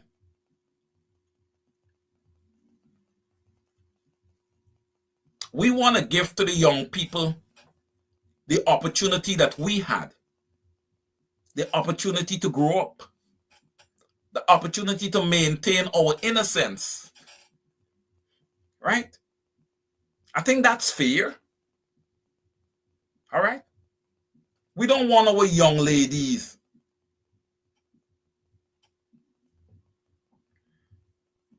to be preyed upon, right? We don't want that. Rennie, I believe that time is coming where we're going to open up these lines at some point. I'm going to walk on that. I'm going to work on that. But I'm on Facebook. You could always go and drop me a number in Messenger, or you can call me via Messenger after the program, and we can have a discussion. But this is a critical issue. And earlier today, I spoke to my brother before me, who is in the medical field. And he said, what's happening in Guyana should not be. Not with the advanced protections that there is in place. Not with Guyana being the fastest growing economy per capita in the world. So this is alarming. And we have a right to be alarmed when we address this. Wonder London, I agree with you. Well, there are foreigners that are coming into Guyana and doing their thing. And Norman Kingston, I agree with you. Plenty married men and women have it as well. Look, I'm going to say this. Let me be clear. This is not a taboo against people or individuals who are HIV positive. But what we're trying to establish here is that there need to be more education out there. Rhonda Tuesday, Rhonda is saying also they should have programs geared towards educating young people about this issue. Absolutely, Rhonda, well said. Come to the front of the class. Come to the front of the class. And you too, Norman.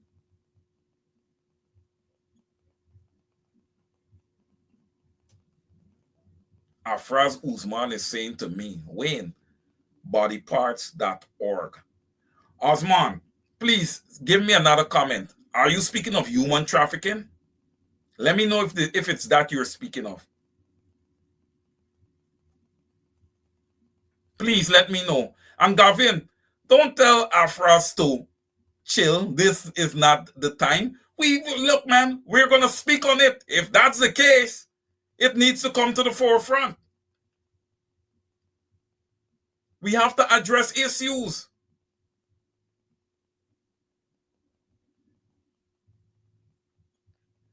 Rennie is saying to me, Wayne, the issue with Stabroek Market is a collaboration with both parties. Well, Rennie, help me out, brother.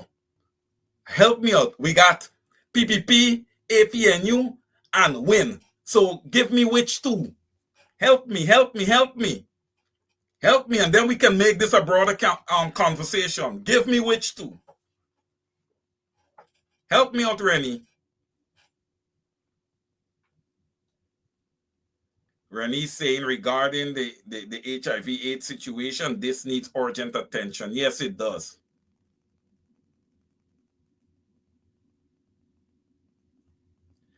Forbes Medusa, are you talking about the fights that are going on in schools? Well, look, if we have our government ministers and people in parliament fighting and people pulling up with Lamborghini and people going back and forth, hurling words at each other, you have social media commentators who coming on and cursing raw and all of these stuff going on. What example are we showing to the young children out there?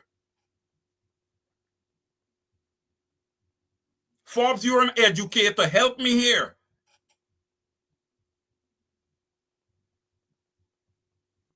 How do we combat children fighting with each other in the classroom and there's bullying in the classrooms? How do we combat that? Since when? Since these things are not known like that within the confines of the Cooperative Republic of Guyana? We have adapted some new values that we have taken, and it's not even values, right? Because bullying is not a Guyanese value, right? But when in Agricola, you got young men picking up AR-15 and going down the street to shoot up somebody's house and all that, it's like we playing them war games on the video games.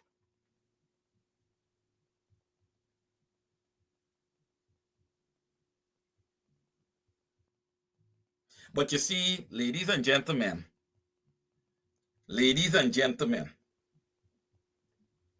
these are the things that are going to happen when in government, right? Pretending to be government, you have criminals sitting there.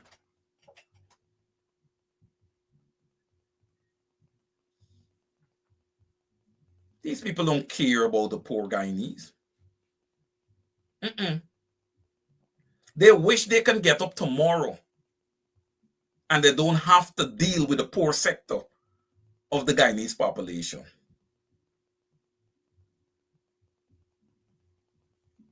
Rennie Glasgow, AIDS is an unmanaged problem in Guyana. Yes, Rennie, you're on point, and they're hiding it.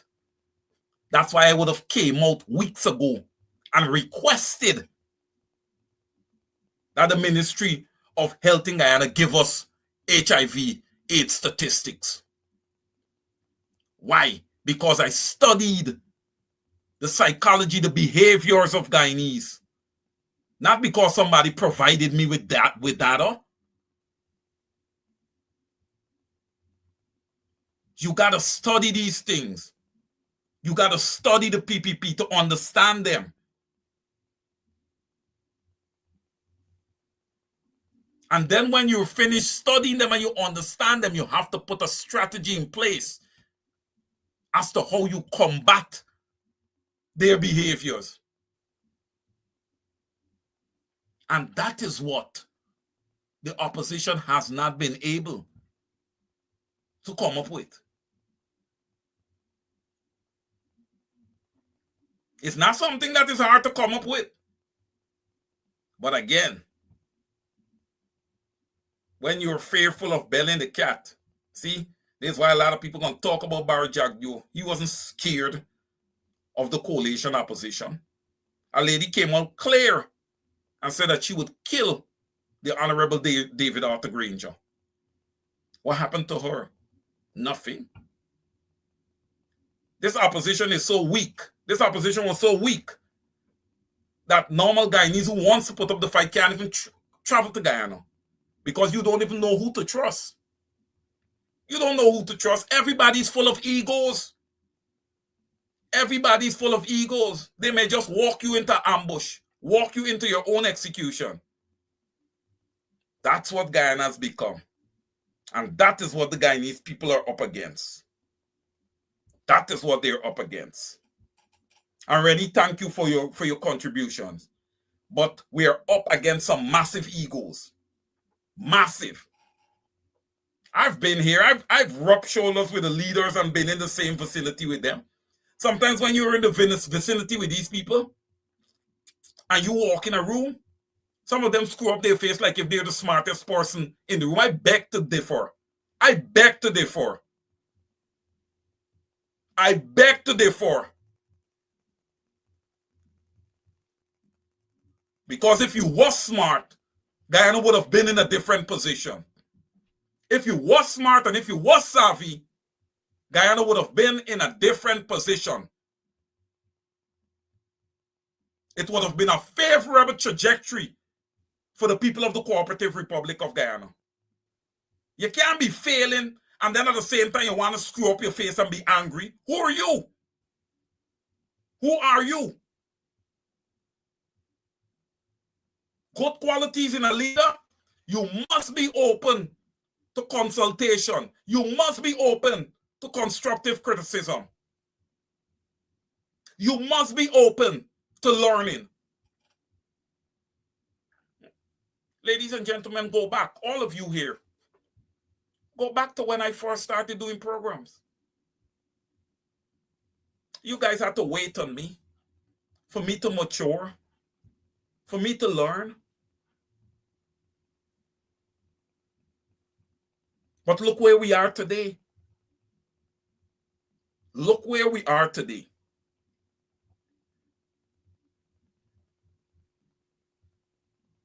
Look where we are today.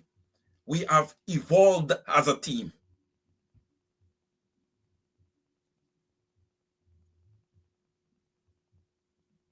Correct, Rennie, we got this. But I can't calm down. My listeners and viewers here, they like when we are fired up because that's what we need to be.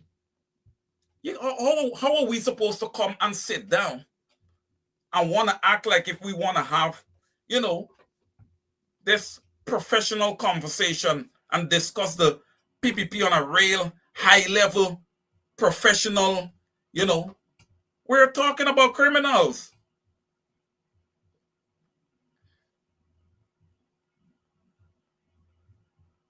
We're talking about people who deceive people on a daily basis. You promised the Guyanese people a cash transfer. That was your promise at election time. And now you can't give it to them. And you know something? You want to bet that 2030, a lot of them show back to vote for that same empty cup that would have done nothing for them? I'm willing to take that bet.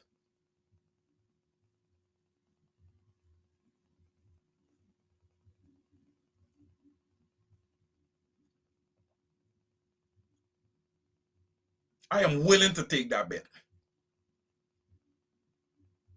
Look, what it is, what's so difficult about giving the Guyanese people 2 cash transfers per year at minimum $100,000 each for an aggregate of $200,000 a year at a cost of $110 billion? That is not a problem when you have $1 trillion budget. That is not a problem. What was the last budget? 1.282 billion? I mean, 1.282 trillion dollars.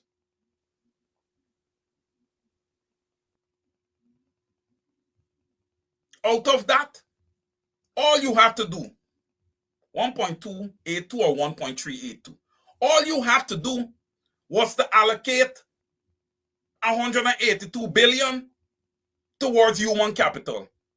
Ladies and gentlemen, in the confines of what we're talking about, that is nothing. I break it down to them again. $110 billion for 2 cash transfer for the year for the Guyanese people. About $60 billion would be needed for us to give our pensioners a raise in pension from the 41 or 43, whatever it is, $1,000 that they're getting now, to $70,000.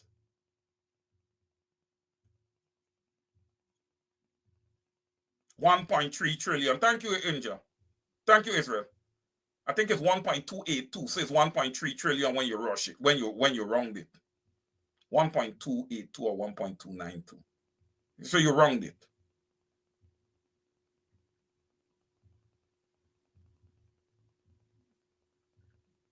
These are not things that are difficult to do.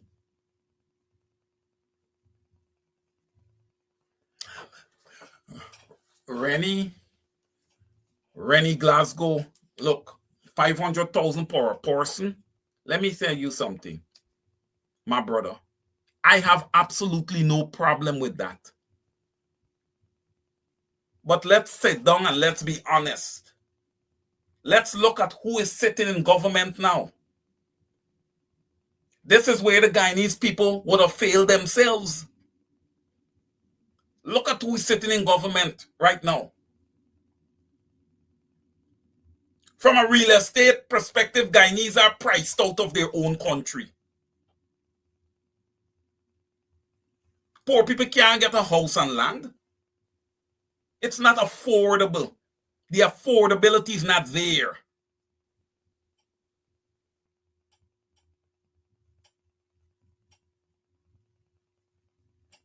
Rhonda Tuesday saying, Mr. Wayne promised is a comfort to a fool. Correct. And Rhonda, they continue to fall for the gimmicks of the PPPC. Right? When you go and you scroll through social media and you look, you know what the PPP supporters will say? They need to go and find work. But nobody didn't know under those 23 years when the African Guyanese working and paying their taxes and their taxes going into that pool, monies are being allocated from that pool to help to build East Indian businesses. Nobody know that. You got to study people to understand. You have to study to really understand what would have occurred over those 23 years and how the Guyanese people would have been conditioned. We all are seeing that everything in Guyana is a hustle. Everything is a hustle. PPP, you are the ones that made it this way. And now when you have these vendors doing their little craft to make an honest living at Christmas time, look what you did to them. The constabulary just come and pick up their money and everything. Everybody's just leeching off of the poor. You don't pay the men and women of the Guyana police force properly. So the constables and them, they come in and they're ripping off these little poor vendors. And then what? If the vendor getting ripped off, then it's transferring to the consumer where the prices are going higher. So here we have a cycle. So when we talk about cost of living and inflation, come on, there's a cycle there.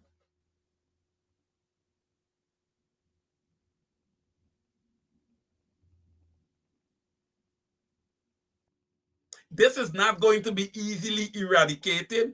This needs to be studied deeply.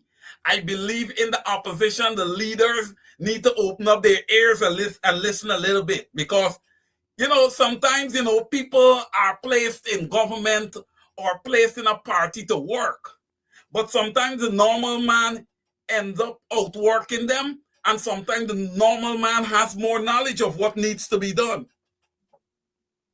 But like I said, many of the times it's all about egos. You could come and you could bring a good idea to the table, but your idea will not be implemented because it's a whole ego thing. So when we learn how to be disciplined, and to work with each other, then we're going to start really seeing the positive results. Right? We got to work with each other here in all aspects. Yes, Rennie, population analysis, yes. You have to study the psychology of the population. You have to study the behaviors. You got to look at a lot of things. Right? People have said, and look, I'm quoting what Guyanese have said on the ground. The arrival of a lot of Venezuelan Spanish women has caused a lot of breakups in households. Many people are also saying that because of prostitution, that there is this rise in the amount of individuals that are testing positive for HIV. Right? People are saying a lot of things. I believe it is now on Guyanese, on the Guyanese people now to be responsible. It is on the parents now to educate your children, both boys and girls. It's not like saying, oh, she need to keep your daughter inside. I lose in me bull. No, can't lose your bull like that anymore. Your bull won't come back sick to you. You got to educate your children. You have to educate. Look, these are critical times in Guyana. And you know something? I believe that a lot of leaders is aware of what is going on. Right? And they're putting a blind eye to it. Right? Norman is saying, Wayne, that is one of the reasons. Well, look, it just called for us to be, look, it calls for men in Guyana to be disciplined, man. You're married to a woman, you took an oath to that woman, man. You see, this is where morals come in. And we are paying the price because of loss of morals.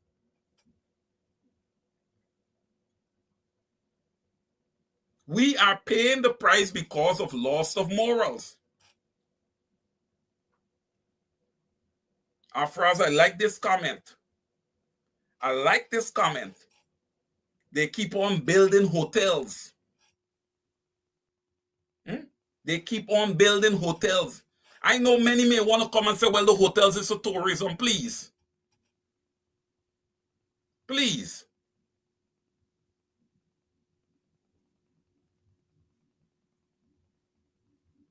We don't want to have an AIDS pandemic in Guyana. The government needs to move, and the government needs to move swiftly. Like I said before, I'm going to say it again. I am 100% of the belief that the APNU was way better equipped to deal with the issues facing Guyana and to serve the people of Guyana equitably. All right? We are just into this cycle. And look at the devastation. Look at the devastation. We are just into a new cycle. And look what is happening. A major uptick in HIV. Children are bullying each other and fighting in schools. We may have a refugee crisis at our border if Venezuela and the US decide to engage each other in war. Plus, it's not out of the way that Venezuela would fire upon Georgetown. Right? Which is highly populated and put a lot of our brothers and sisters at risk. So the Guyanese people are facing a lot of things here. It's not one issue or two issues. It's a lot of issues.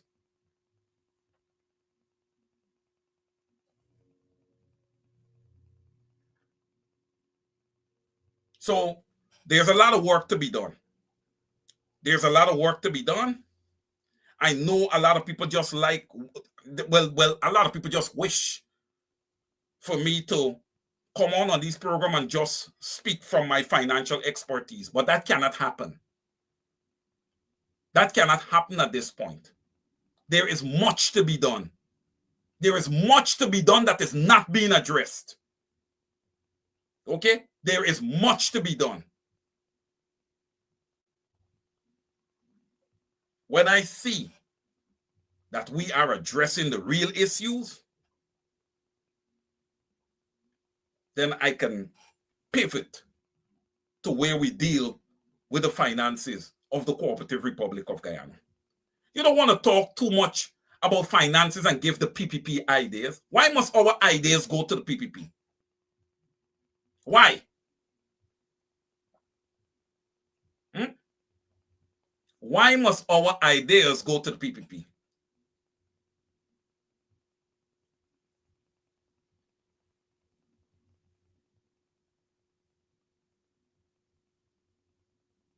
Most hospitals, that is something it is on. But look, man, our hospitals are ill-equipped, right? You guys remember earlier to mid part of this year, the young lady seeking just some oxygen because she had a bad,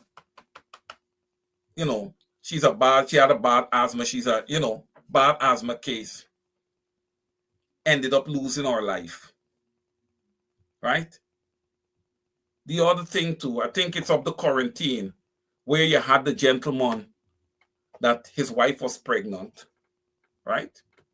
And she was one of those patients that had complications, and it was anticipated, right, that she would have complications.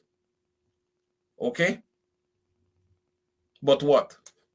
We could have looked at our history, our medical history in Guyana, and we could have flew that young lady and her husband out to the States. Look, the United States is extracting 900,000 barrels of oil per day.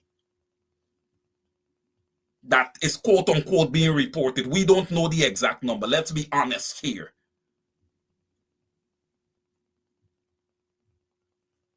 We could have flew that family out to the US, right? To make sure that the process of her giving birth, would have been in the hands of expert nurses and doctors. Instead of that, she ended up succumbing, mother and child. Leave the father devastated. The man said he don't know how he's going to live without his wife. Right? And life continues on the dam for the PPPC. Nothing is done. Right? That husband is left to deal with that devastation on his own. I'm sure they didn't even do the minimal of providing a little counseling for him and the children that would have been left behind. This is the Guyana that we live in. This is the Guyana that we live in. This is what Guyanese are forced to deal with. Right? Our teachers came out. They came out empty. They came up empty, nothing. Marklight sell them out.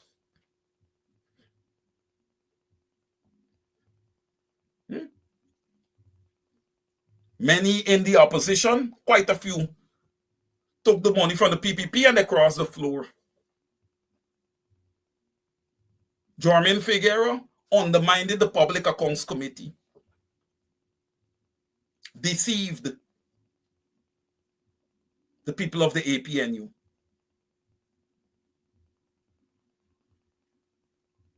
Right?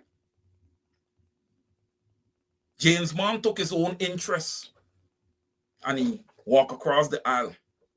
I got to keep my business intact. So, ladies and gentlemen, like I say, you have to vet your leaders. When you look at them, don't always look at these people as people who are, prepared to serve you. You have to wonder, is it that they're prepared to serve you, or are they prepared to serve themselves? Right? And we got to stop getting amnesia, because the win leader who is a Muslim and the installed president of Guyana who is a Muslim, they come together, they concocted to defraud the GRA with that Lamborghini issue. Nobody crucified them. The installed president still sits in his position without an investigation. But you guys crucify Comrade Norton. You crucify Comrade Norton 10 times over. Who in Kali blackface and ugly Kali, all kind of things. So wait, y'all trying to tell me that everything that look handsome is good?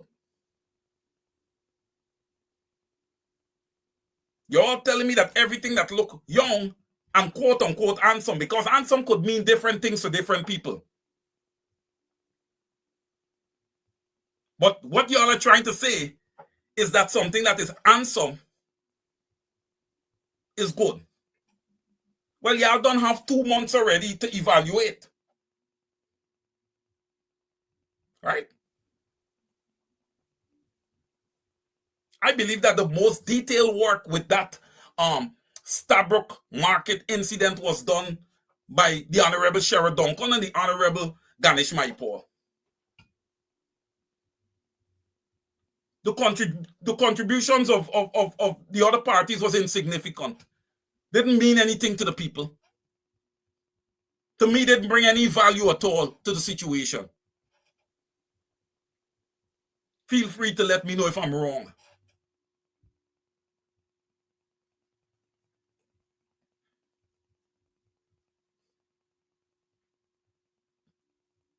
You have a sitting installed president that can't even speak properly. You have a sitting installed president that had 19 FORA charges against him.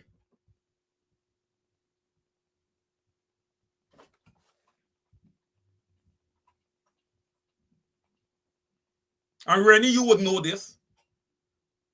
You have a sitting president who doesn't have the credentials that he claimed to have.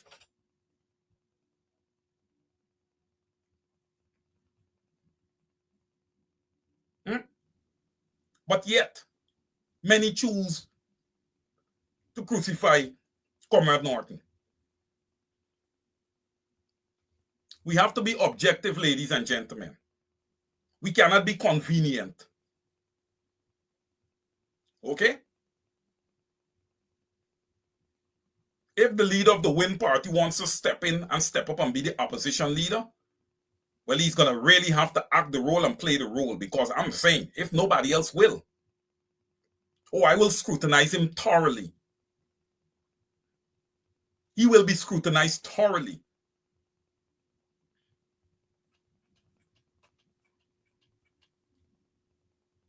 If he don't know, he's going to be taught. So you all be tagging him and let him come on and let him learn. We'll teach him. And I want to say one thing. I am not ready to give up the fact that this whole thing with these sanctions and everything can be a major setup, a major distraction. I'm not ready to give that a pass yet. That the Win Party and the PPP is two different entities. They are two different entities to the eye. But like I said before, what happens behind closed doors is something completely different.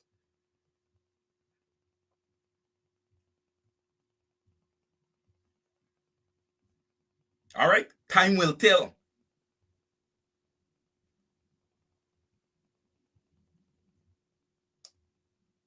Zibayani, why did my brother tell me why Mr. Norton and the APNU party accept a rigged election and did nothing about it? Well, hey, look, I would say that leaders ought to be careful with their words. And I quote Mr. Norton as saying that if the 2025 elections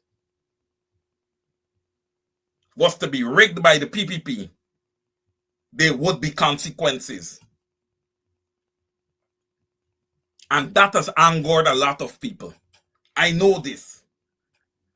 I know this. But sometimes when you sit in a press conference or you on a program, I want you to understand, sometimes you're forced to quickly respond to questions. All right? You are forced to quickly respond to questions. Rennie, I'm liking your position. I'm liking your position on this. I'm liking your position on this. Right? It wouldn't surprise me if this trial and this whole extradition thing go on and on and on, because you know what, Rennie, and I know you're going to agree with me, every day this go on is 900,000 barrels in them. Is 900,000 barrels in them every day. And I quote Rennie, set up to get up. On point, sir. On point. Set up to get up. That's what they've been doing all the time. It's nothing new. It's nothing new. But now what they have the lead party in opposition, so they have everything. Now it becomes the collective against people power. And when I hear my brother Rennie say that we have this, I got to know that something got to be going across your mind, and I would want to know. We're going to talk about this whenever you contact me. What is going across your mind?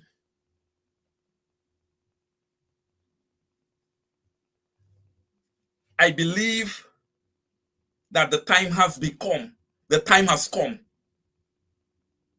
Right? The time has come where the Guyanese people may have to take the streets to bring about that change that they are looking for. The quote is that, protest moves mountains. Protest moves mountains. And that was one of the downfall of the former leader of the opposition. That protest always has to be an option. If a government will not allow you the latitude to what is legally yours, as a party that is representing a constituency, you bring the constituency to the fight so that they can understand what is happening.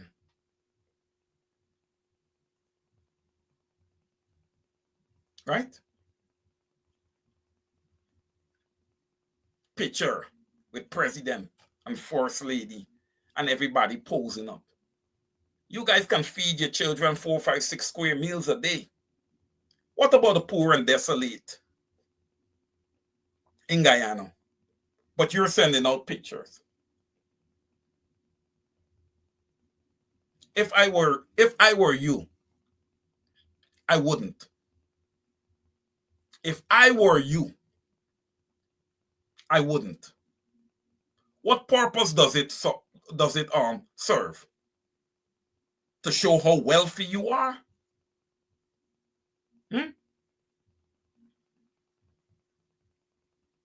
All you ministers, everybody in parliament. And I know now all the schools changed to secondary schools. But all of you guys in parliament, you're telling me that all of your children is high IQ. That none of your children never get a community high school.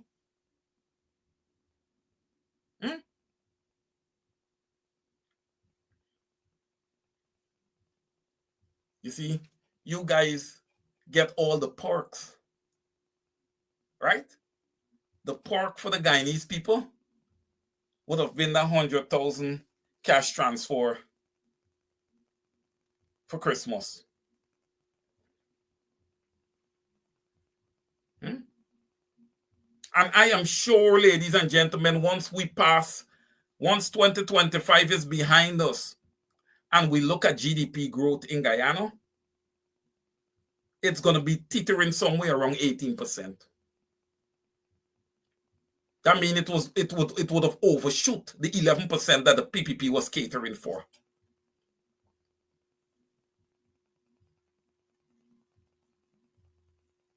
Wanda London said America is going to lock all of them up soon. Well, look, there's nobody don't like to bail the cat. I do. I don't have a problem doing it. I believe I believe that those external large economies, I believe that they had a problem, or they have a problem with dealing with a black leader.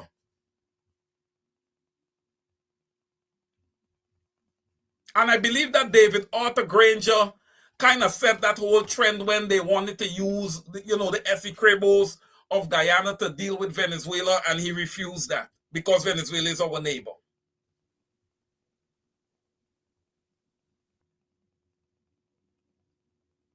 The man was a brigadier, Comrade Granger. He understands conflict and conflict resolution very well, more than any one of them in the PPP. Omar Khan can't even wear Granger's slippers. He's not even allowed to see Granger's slippers. That's the difference. That's the wide separation that we have there.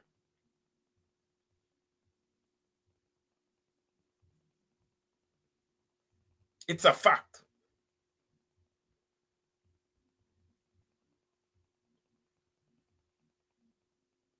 Comrade Norton would have done all in his power to make sure that there wasn't a conflict with Venezuela. And Guyana still held on to its integrity and the Essequibos.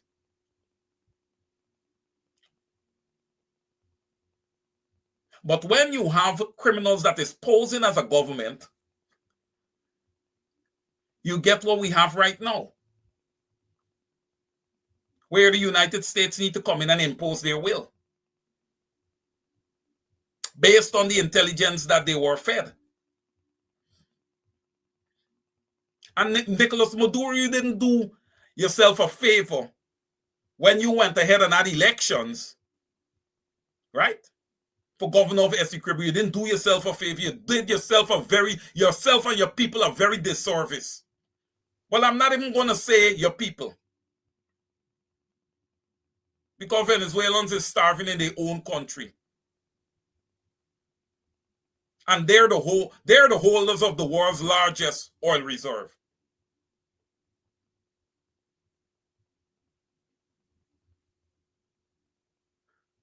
Brothers and sisters, we are brothers and sisters here that love our brothers and sisters back home.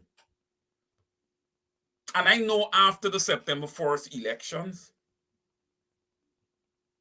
that I would have received many calls from individuals that would have told me, Wayne, I'm not sending no barrel, I'm not sending any money to Guyana.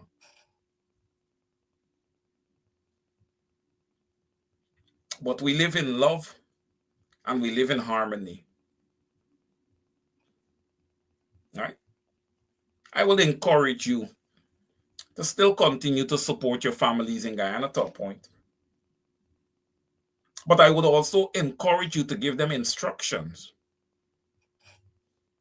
as to where they spend your money. We can't, look, we have to get serious.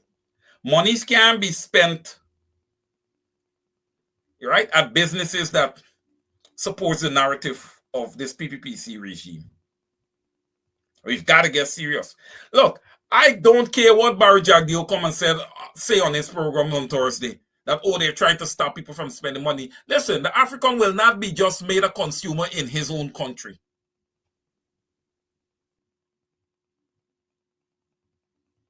Because the African Guyanese have rights to Guyana more than just about everybody except the indigenous people who were there first. This cycle, brothers and sisters, we have to get serious. The narrative has got to change. It cannot be passive. It cannot be passive. Piece by piece, we're going to take back Guyana. And I quote Barry Jagdeo in 2020.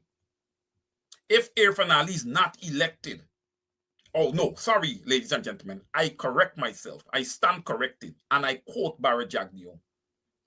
If Irfaan Ali is not sworn in as president of the Cooperative Republic of Guyana, then Guyana will have two governments. Well, I want the PPP to quote Wayne Caesar here tonight. that if the posture of the PPP does not change, we're going to have two governments in Guyana. We are going to have two governments in Guyana. Okay? Oh, because Guyanese are not going to be forced to deal with an elective dictatorship. Guyanese are not going to be forced to deal with an elective dictatorship. We are going to stand up. And I say this to all Guyanese. You need to stand up. The ancestors is ashamed of your performance. You need to stand up. You have failed our pensioners. They have given us a Guyana to work with. We have not bailed the cat. They are subjected to $41,000 or $43,000 pension a month in an oil-producing nation. The fastest growing economy per capita in the world. Guyanese are the richest people per capita across the world. And it's still not trickling to the poor man. We cannot get a simple thing like a $70,000 pension for our pensioners. We have work to do.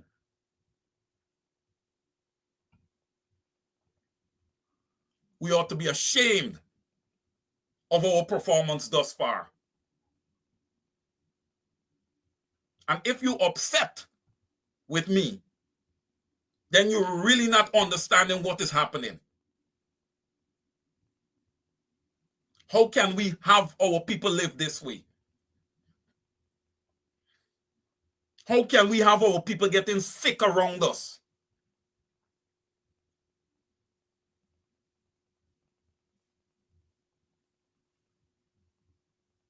We continue with this type of behavior and this kind of trajectory, we will wipe ourselves out in Guyana. And it will be no problem to the PPP government, because what they'll do, they will import people to replace you guys and say, oh, they're all sick. Open your eyes, man. Open your eyes. Stop drinking on the line tops and all these things and just walking in drunk every day.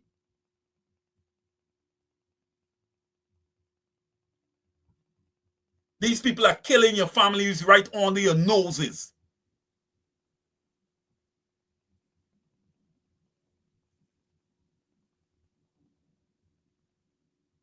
One Guyana. One Guyana for one ethnic group.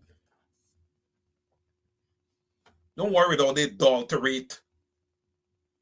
Don't worry though, they adulterate the parliament with Ejil and McCoy and these guys, Utah, Onage Waldron, the tint specialists. You got so much more to address. You talking about tints? All of you guys talking about tints? We're not going to stop calling the name of Courtney Crum Ewing. We still want justice. We haven't forgotten. We don't forget anything.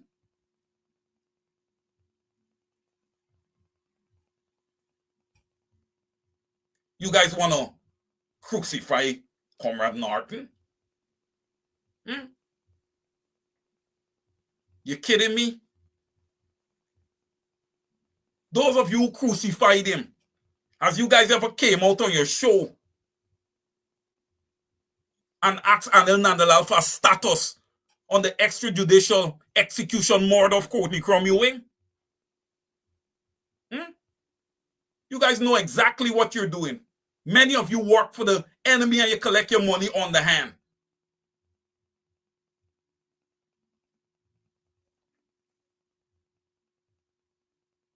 You got sense. You can't, they could never reach out to somebody like me. Never. And I wish that all our parliamentarians would show 100% loyalty to the Guyanese people. 100% loyalty to them.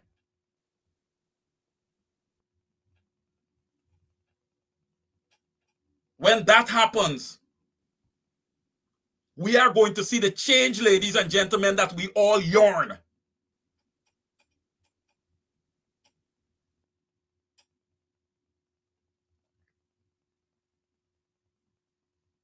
The overseers of our elections, they have left special instructions.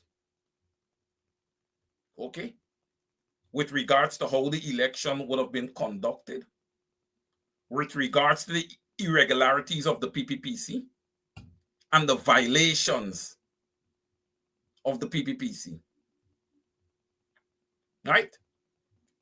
Using state resources, allied be helicopters, whatever it is.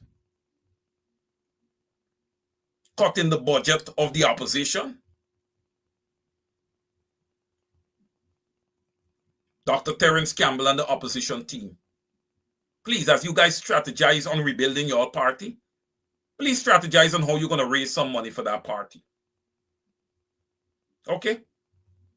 And feel free to reach out to me. I do have some ideas, if you guys care to hear about them. Because I know the business is an ego business. So, you know, you may want to hear what I have to say. You may not want to hear what I have to say. But feel free to reach out.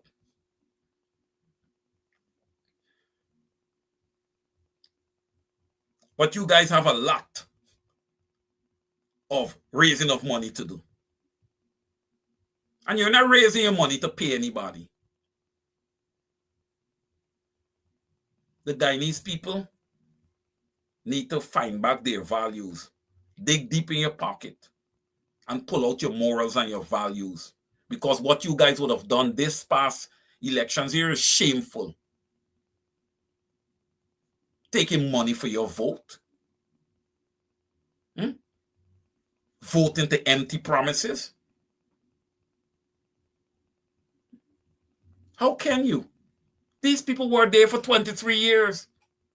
They would have starved you and conditioned you for 23 years. How can you continue to put your faith in the same failures? How can you put your faith in the same failures?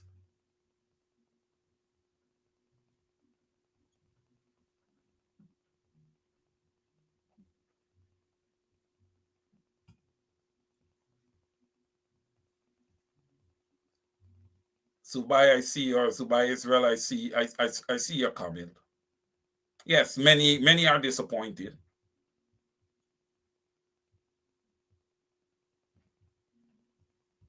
Miss Wilson, that's a good idea. Miss Wilson, that's an excellent idea. But I remember that there was a whole slew of individuals on one of the straight up program with Mr. Mark Anthony Benchak that wanted to donate.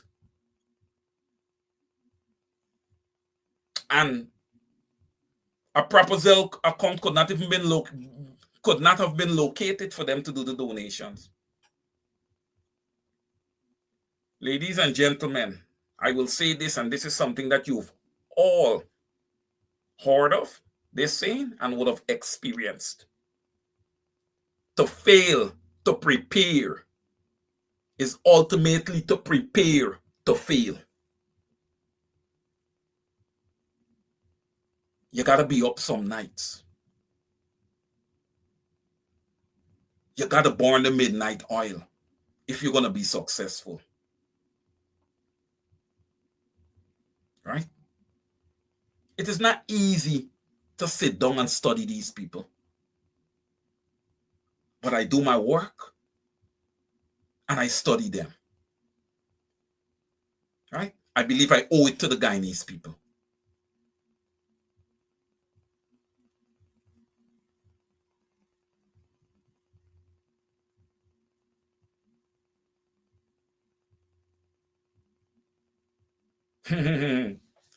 Where is the official election declaration? I believe my brother, who is the executive producer here, was telling me that, there haven't been an official declaration.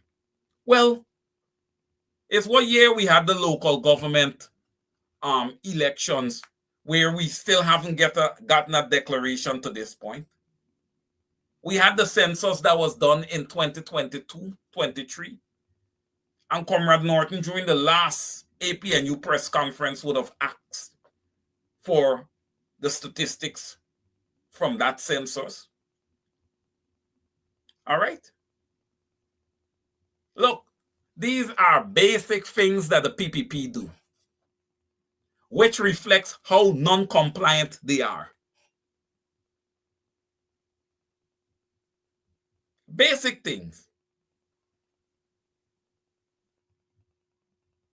But they can do that because where is the resistance? Where is the demand for transparency? Right now, the government should not be able to tender out any new contracts because there's not a public procurement commission in place. Right? That is selected through the Public Accounts Committee. And the Public Accounts Committee has not been assembled yet for this new cycle.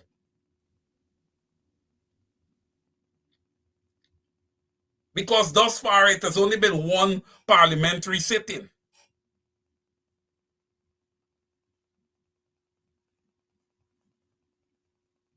The Speaker of the House, the Speaker of Parliament, is there and he's denying the Guyanese people their right to have an opposition leader in place to do the checks and balances and to represent the other faction of the Guyanese population. It's not just a PPP faction of the Guyanese population.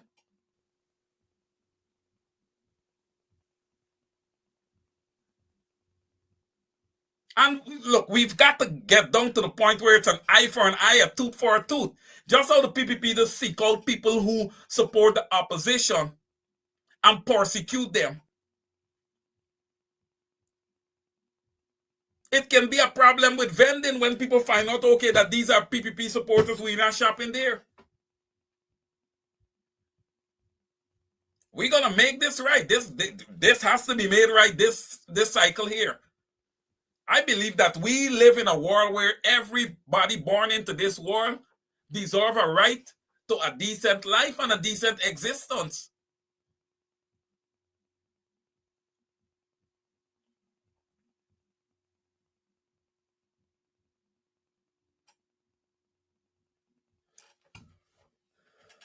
I would not blame the ordinary voters. The people I would blame are those so-called leaders who splintered off, who sprinted, I think he means splintered off for money.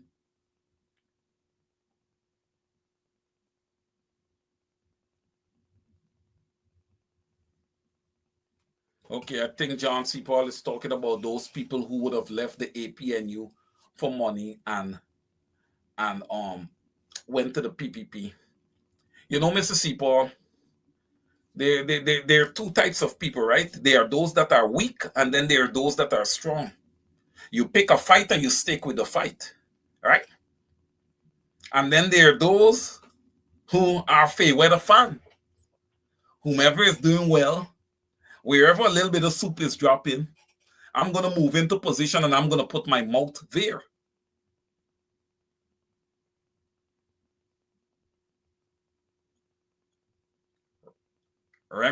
Remember the Palawalas.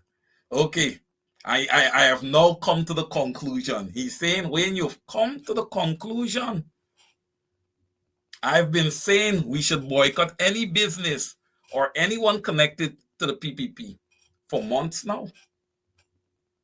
Look, Palawala, I'm going to say this. Just like protest is an option, that has to be an option. It's just like Barry Jagdeo say, right? If Air Finale is not installed, there are going to be two governments.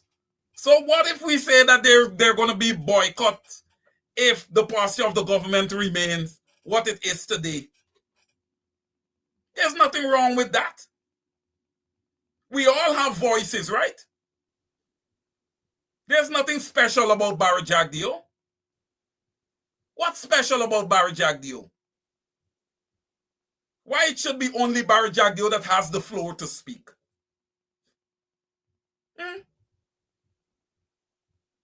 Man, look, a leader is a leader. Okay? A leader is a leader. Comrade Norton can do as he deems fit.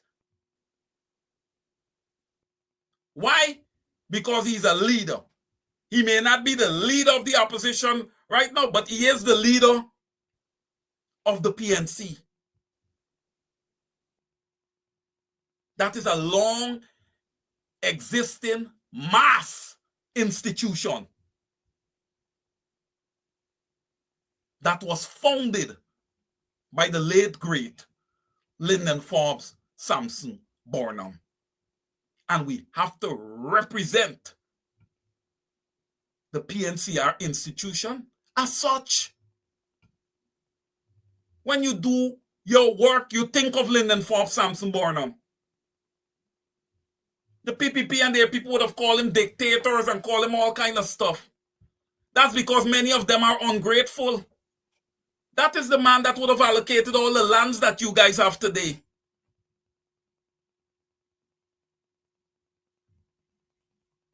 But boy, sometimes, ladies and gentlemen, when people are uneducated, you can't compensate for it. Our executive producer is sending me a message. Brothers and sisters, we have been engaged now for 2.5 hours.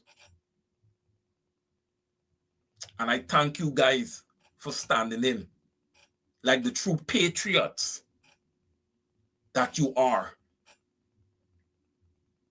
We understand that we have a fight on our hands. Okay? Again, we have to continue to develop strength, to understand that this can only be done as a quorum. We have to hold each other's hands. All right? September 4th election passed and gone. It's what we're going to do now that matters. Being on the ground with the people, excellent. More has to be done. All right? More has to be done. I want to thank our sponsors. Our sponsor, well, the sponsor of this show, Benchop Consultancy and Immigration Law. Feel free to contact them, 917-714-8082. Someone will be there on the dime to assist you with whatever needs you may have.